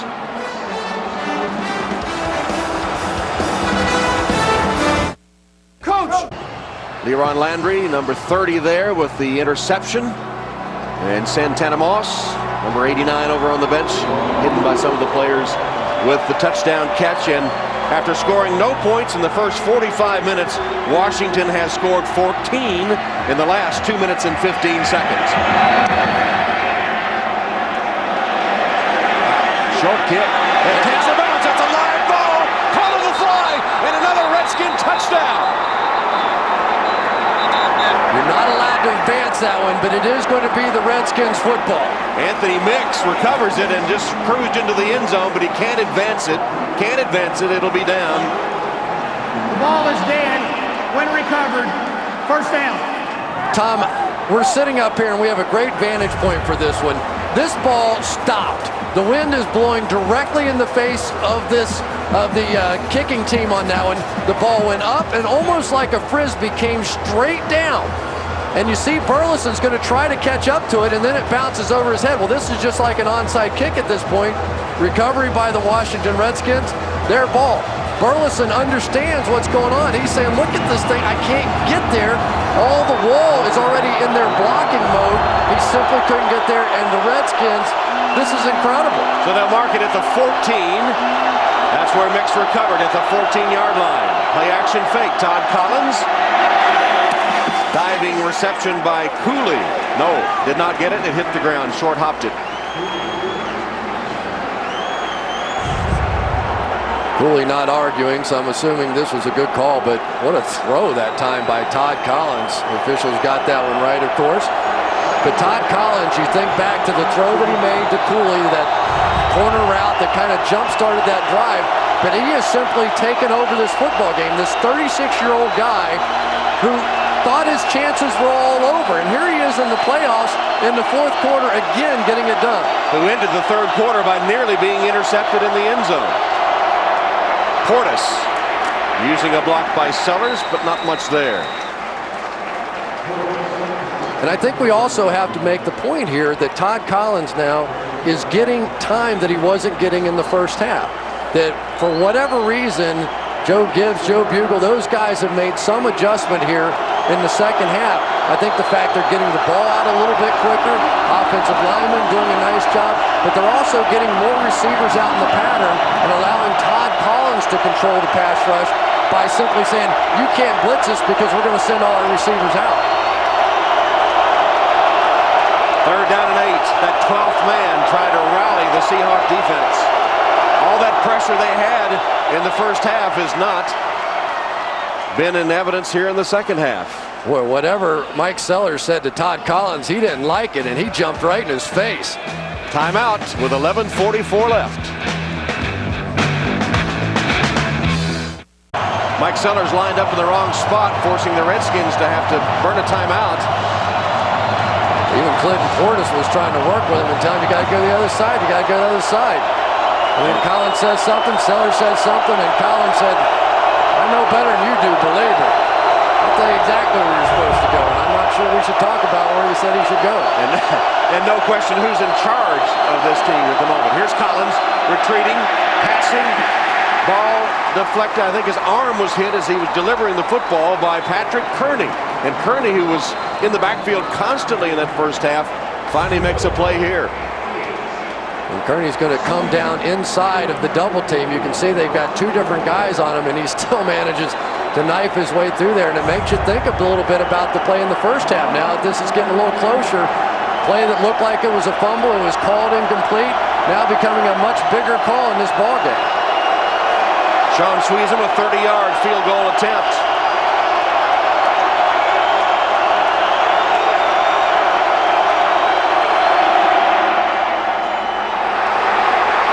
It's no good. From 30 yards, no good.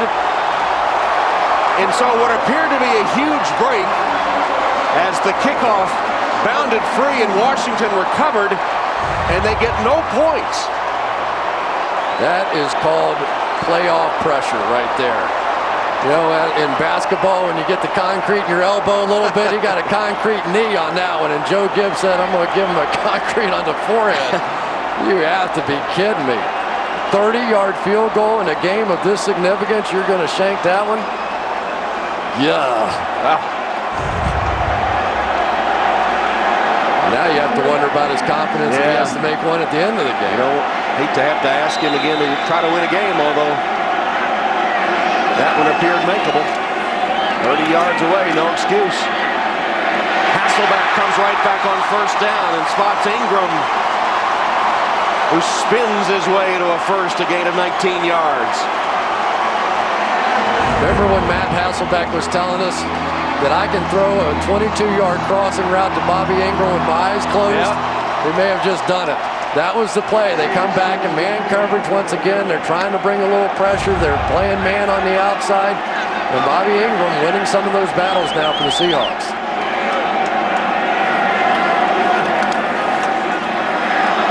Hasselbeck avoiding the pressure and finding Hackett. Hackett into Redskin territory, the 44-yard line where he's hit by Lee Torrance. Randall Godfrey's going to come around the outside and actually get his hand on Hasselbeck here. But Matt's going to step up, see the little hole in the protection, and get that one into Hackett, who's had some really big plays here today. Good to have him back for the Seahawks.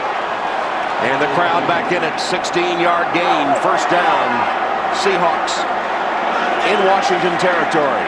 Draw play, Alexander. Through the 36.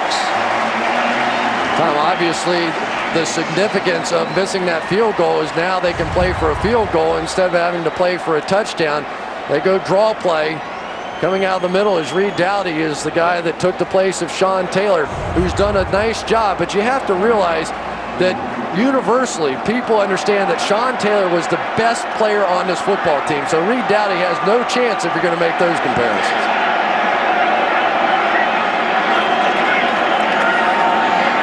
Hasselbeck rolling, diving over a would-be tackler, whipping it downfield where it is. Intercepted. Landry has his second of the game.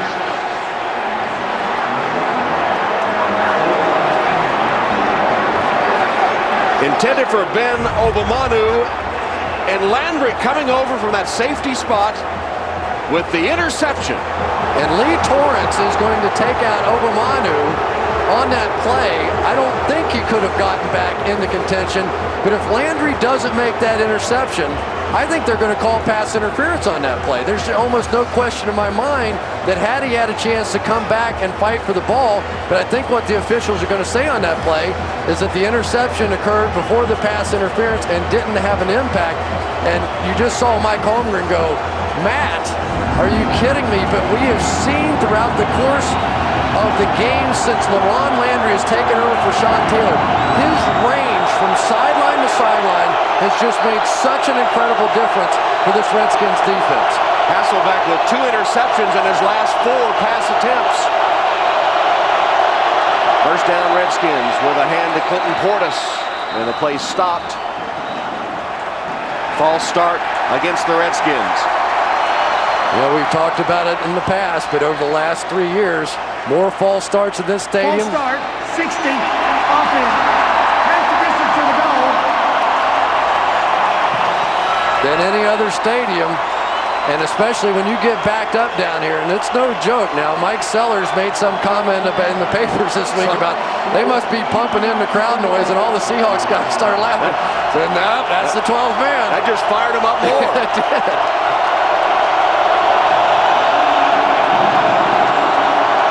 The Redskins desperately need a first down or two, not only to burn a little clock, but if they can't get out of this hole, it's almost an automatic field goal situation for Seattle.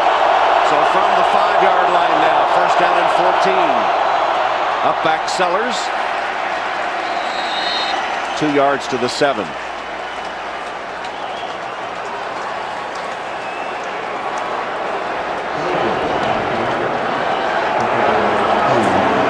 Well, only 2 road teams have come back from 13 down in the 4th quarter to win.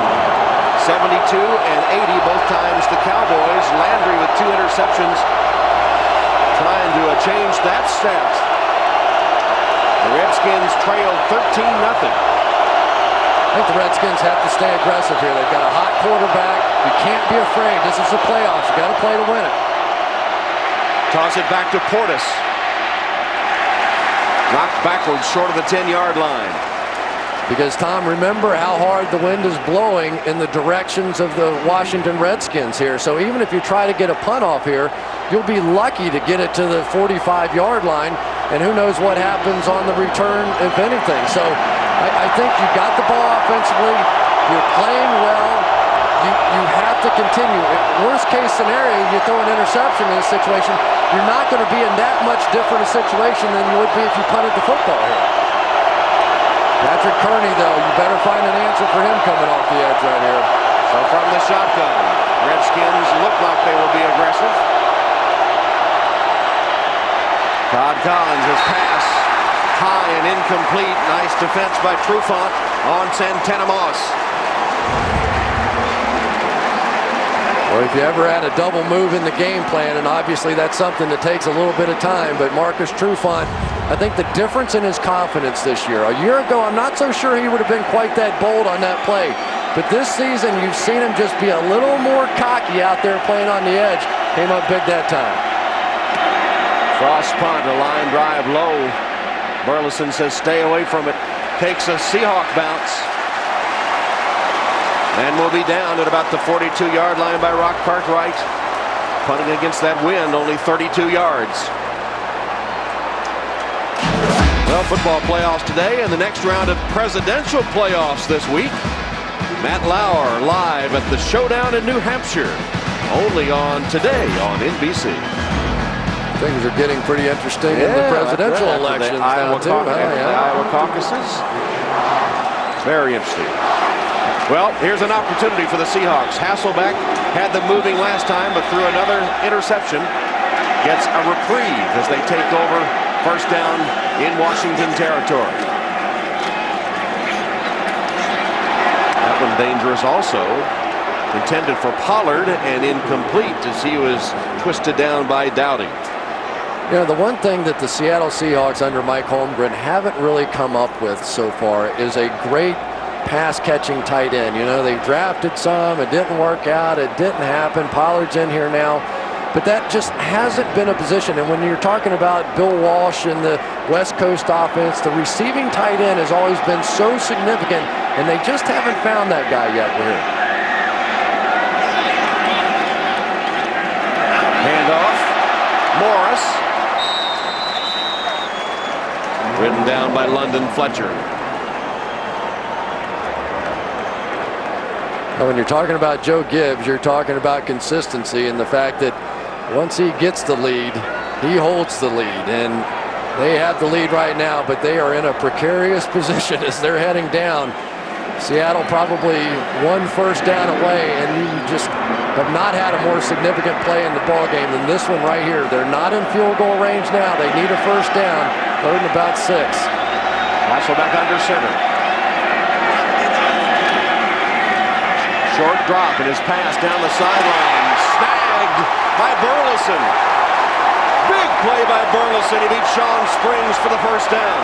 It's a gain of 15, and now they are in field goal range and looking for more than that. What a great throw and catch on the outside. Dave Burleson maybe gets away with a little push off there on Sean Springs. Sean Springs could not have been in better position, but he never got his head around, Tom. All he had to do is flip his head around there, and the ball is probably going to come into his lap instead of Burleson's. But a huge pitch and catch, and a big one for Hasselbeck, who has not been playing so well. From the 23. Sean Alexander gets the call. Takes it down to the 20-yard line. Well, now you start playing the clock game here a little bit too. If you want to come up with a best case scenario for the Seattle Seahawks, they sort of slowly grind this thing into the end zone, but at the very least you're thinking field goal. But you do not want to rely on field goal kickers at this moment. There's no way to anticipate the kind of pressure that you have in the playoffs. And I think Mike Holmgren here is going to play for the touchdown. You don't want to just put it in the hands of a kicker.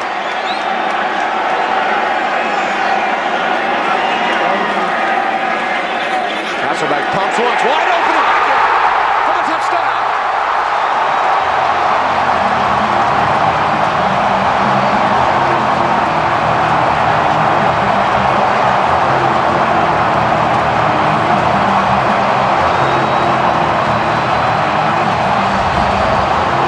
Aggressive play call here by Mike Holmgren. Comes out.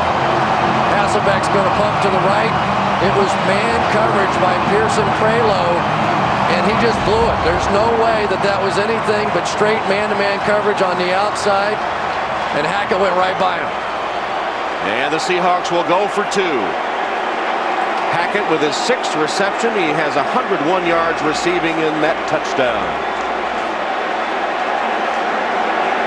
Now, Holmgren calling for a timeout. They didn't have the correct personnel on the field. It looks like Weaver was missing. Well, replaces Alexander. And they never started the 25-second clock. No. So it essentially gave them time for that miscue on personnel and still time to get it off.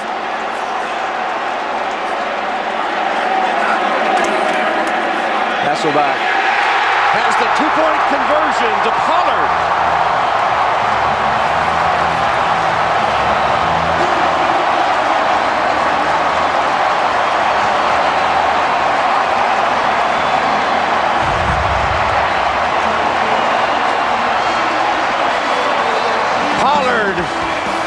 And it's 21-14.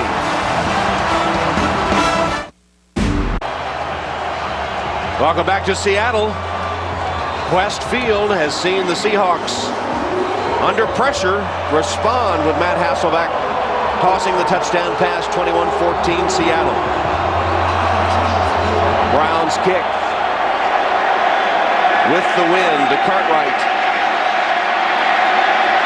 And Cartwright with a seam and a blocker in front.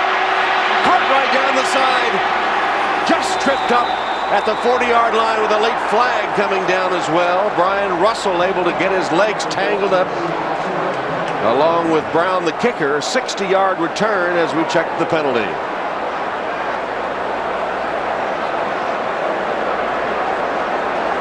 And this is a big call.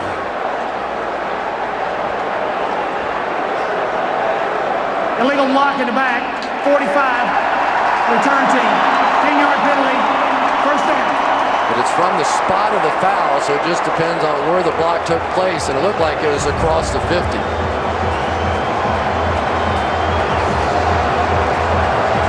There's Mike Sellers with the block in the back. Number 45. Well, sometimes when things don't go right on offense or defense, you turn to your special teams, and Rock Cartwright has been one of the great special teams players in the league. He's one of the best special teams players for the Redskins, and one of those guys that his teammates just admire for the way he plays the game. Yes, he would love to run the ball more, but he does his job and he contributes to the team and came up huge there. After the penalty, they'll spot the ball at the Redskin 46-yard line. Under 6 minutes. Collins wings it downfield, intended for Santana Moss, and way off target, intercepted by Trufant. And Trufant has blockers in front. Trufant down the sideline for the touchdown.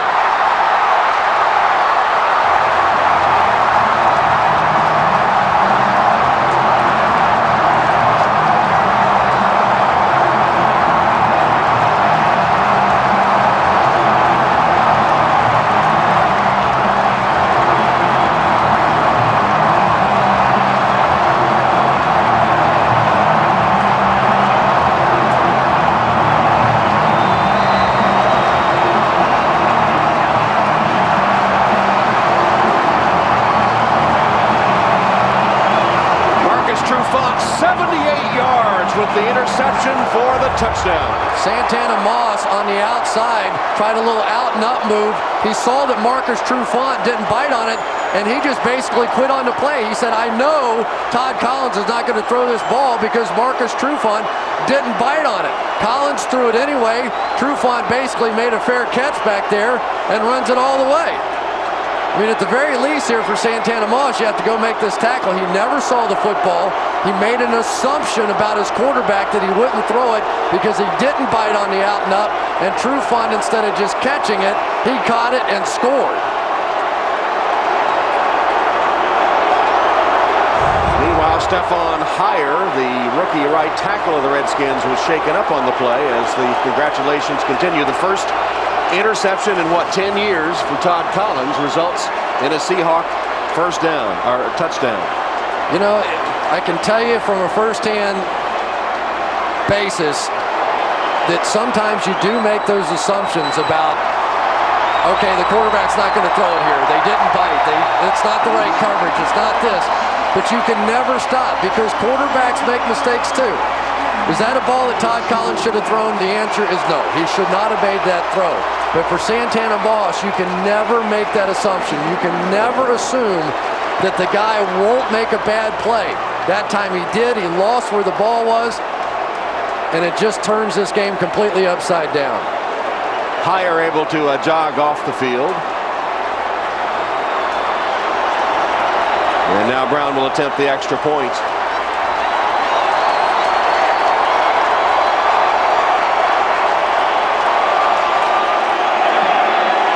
And the extra point is good. This game is like the weather here in Seattle. It swings one way and then it swings back again. Well, Mike Holmgren's basically an offensive coach, but oh, he loved a little defense on that one, wasn't he?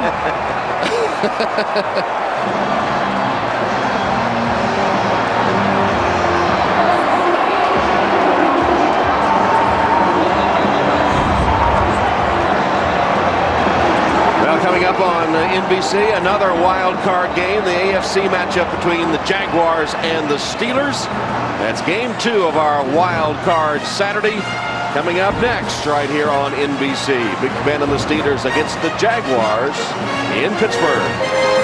If I were to say to you the number 2 and number 3 ranked quarterbacks in the National Football League, who are they? They're playing in that game. Ben Roethlisberger, David Garrard have had sensational years, and the game's really going to come down to those two today.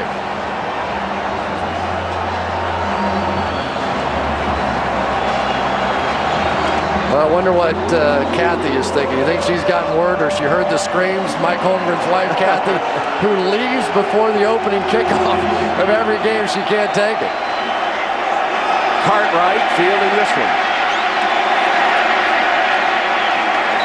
To the 30-yard line.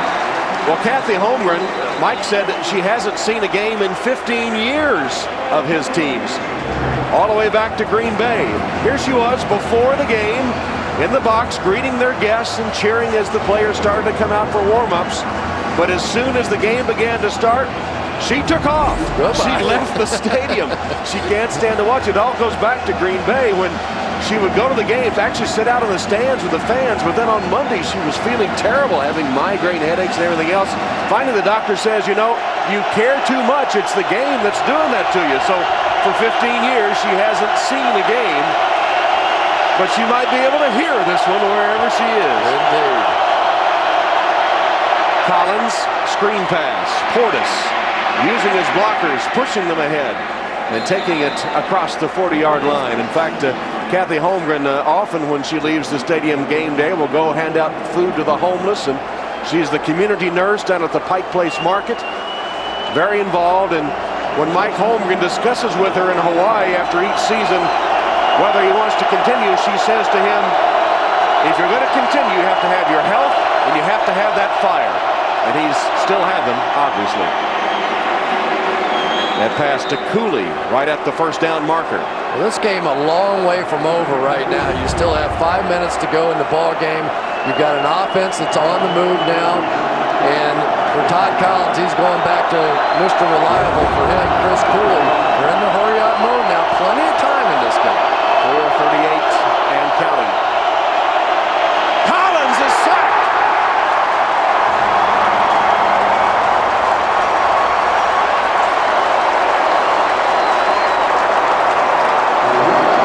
Craig Terrell with the sack of Todd Collins. Terrell's just going to come right up the gut here, and once again, we're seeing this pressure inside. Just a 4-man rush there. We see the pressure up the middle, and so far the defenders for the Seahawks have just been winning those battles. Craig Terrell with a sack, his first, as Portis caught from behind, making it to the 45-yard line, caught from behind by Darryl Tapp, and Portis writhing in pain. And that is a major blow for the hopes of the Washington Redskins, because as you see more and more prevent defense, obviously trying to protect a 2-touchdown lead, what is open, all the screen passes, the little dump-off balls here, and it looked like on that play he tripped over his own guy and got hurt. But that's so much a part of the explosiveness of this football team, because what we've seen in the past 4 weeks, yes, Todd Collins has been terrific, but Santana Moss has gotten healthier. Clinton Portis has gotten healthier. He's been in and out of the lineup all season long with knee and ribs and shoulder injuries, and my guess is on the next play he'll be back in. A bit of a limp as he heads to the sideline, replaced by Liddell Betts.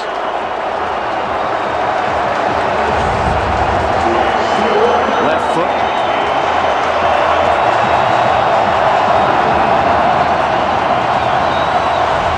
They'll try to get him back as soon as they can. Meanwhile, Betts in his 6th season from Iowa. He's a good runner. He's not nearly the explosive player, though, that Clinton Portis is. 3rd down and 8. Collins from the shotgun.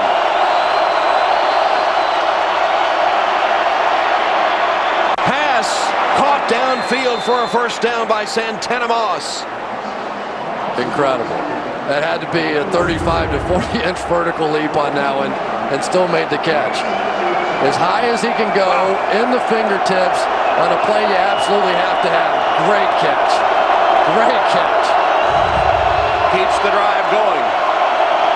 Under 3.5 on the clock. Randall catches that one with a defender all over him. Short gain of a couple of yards. Leroy Hill right here is going to jump out once again underneath that hot read. He's getting closer and closer on that blitz, trying to run underneath that.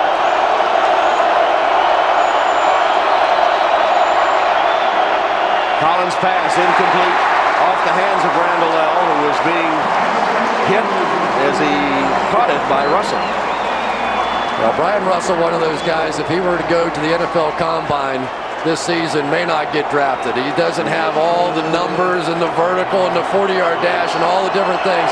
All he is a football player who gets these defenders in the right spot, and when the ball's in his area, he makes big plays. He's made a huge difference for this defense this year. Another gigantic third down.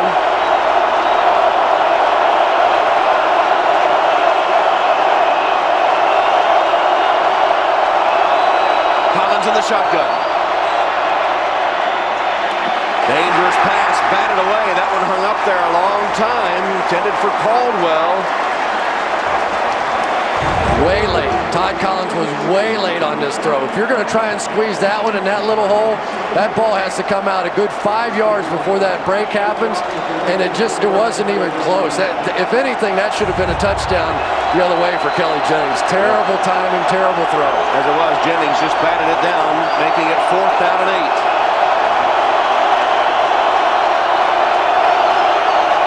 Twice they've gone for it on 4th down, but that was 4th and 1. They made one, missed the other.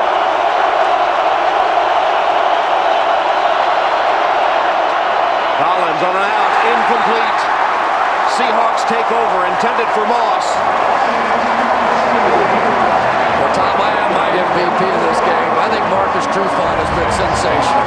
He is just on big third down throws. You know where they're going to try and go with the ball. Santana Moss, by far their best player, and he has just been there all day long. It is remarkable to me. I've watched this young man in his first couple of years. He had a lot of shoulder injuries. He didn't get to train in the offseason with the team. And this season, for the first time, he spent the entire offseason here. He was working out. He was working on his technique. And to see the difference in his play this year has just been remarkable. He's going to the Pro Bowl, and he certainly deserves it. Coming into his own, the former Washington State Cougar, Trufant from Tacoma, was an All-Stater at Wilson High School in Tacoma, Washington. And now with a 2-touchdown lead, they hand the ball to Sean Alexander with 2:36 and a timeout taken by the Redskins.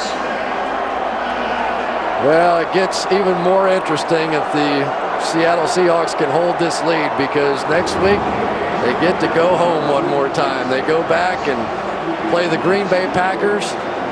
Well, the last time they played was in a playoff game at Lambeau Field. It went into overtime, and Todd Hasselbeck was memorable. Listen to this.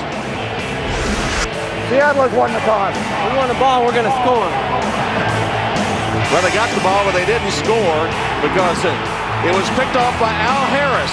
Returned it 52 yards to give the Packers the overtime victory, 33-27. But Hasselbeck and Holmgren hoping to return to Green Bay for their next playoff encounter.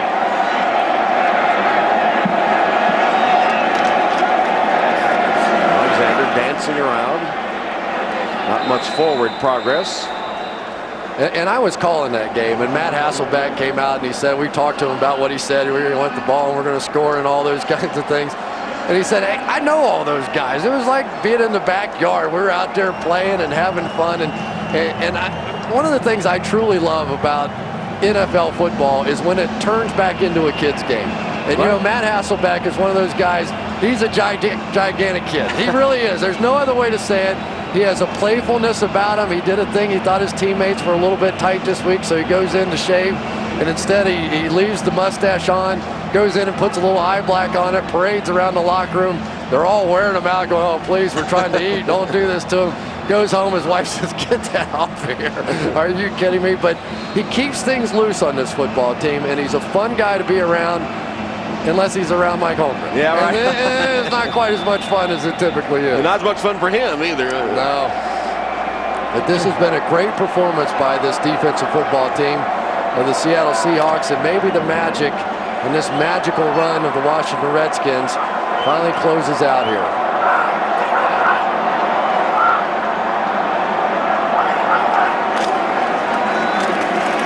Alexander, loss on the play, back to the 30-yard line.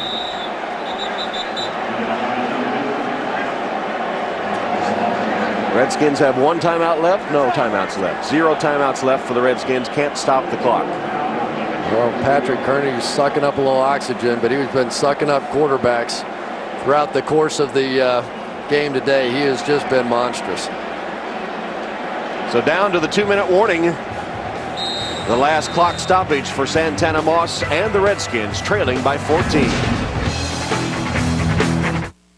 Darkness settling in on Quest Field, but we're not done with playoff football. This wild card Saturday on NBC continues as the Jaguars and the Steelers meet in Pittsburgh. That's coming up next here on NBC. And here is the way the playoff picture looks in the AFC, with Jacksonville and Pittsburgh meeting next, and then Tennessee and San Diego tomorrow, with the Patriots and the Colts awaiting the winners.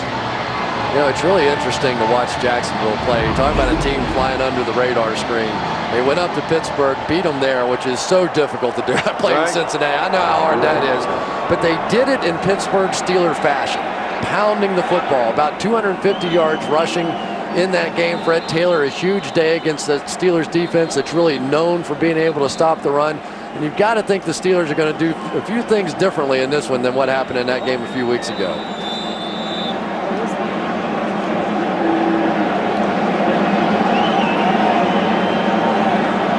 It's 4th down for the Seahawks, and so Plaquemire in punt formation.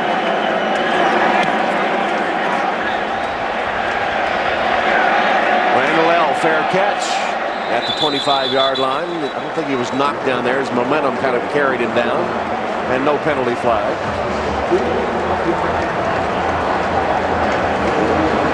Well, Todd Collins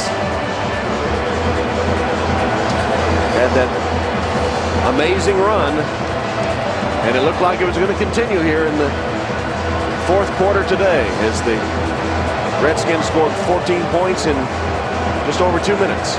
You know, Todd Collins, I think, played really well, brought this team back, but he was under siege all day long today. He was hit 12 times, knocked down 10, sacked 3 times, and just not going to win under that kind of pressure. Pass to Cooley. Redskins with no timeouts. That 21 on Joe Gibbs' jacket, of course. Sean Taylor's number, worn by all the Redskins and by all the Seahawks, in fact by every team in the league.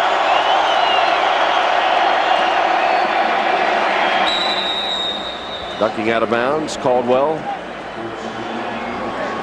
There's the pressure you mentioned that the Seahawks were able to get on in Todd Collins today. You know, and the big thing was that they were never really able to get the running game going. And when you can't run the football against a defense like this that can bring this kind of pressure, just so tough. Collins able to hold on to the football. Julian Peterson covered him. So much of what the Seahawks do is about the pressure they bring. They're 10-2 this season when they get at least 1 sack, 0-4 when they don't get any. And they've been flying today. Collins to Betts. Paul Allen, the owner of the Seahawks, who had a hand in the design of this stadium, which is so loud. It was designed to help funnel the noise down to the field. It works.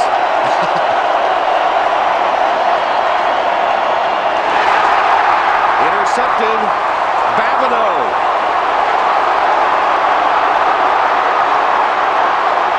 Collins has taken out Babineau for the touchdown.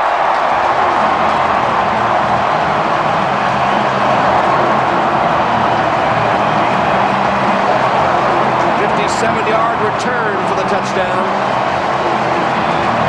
And the celebration begins in earnest in Seattle.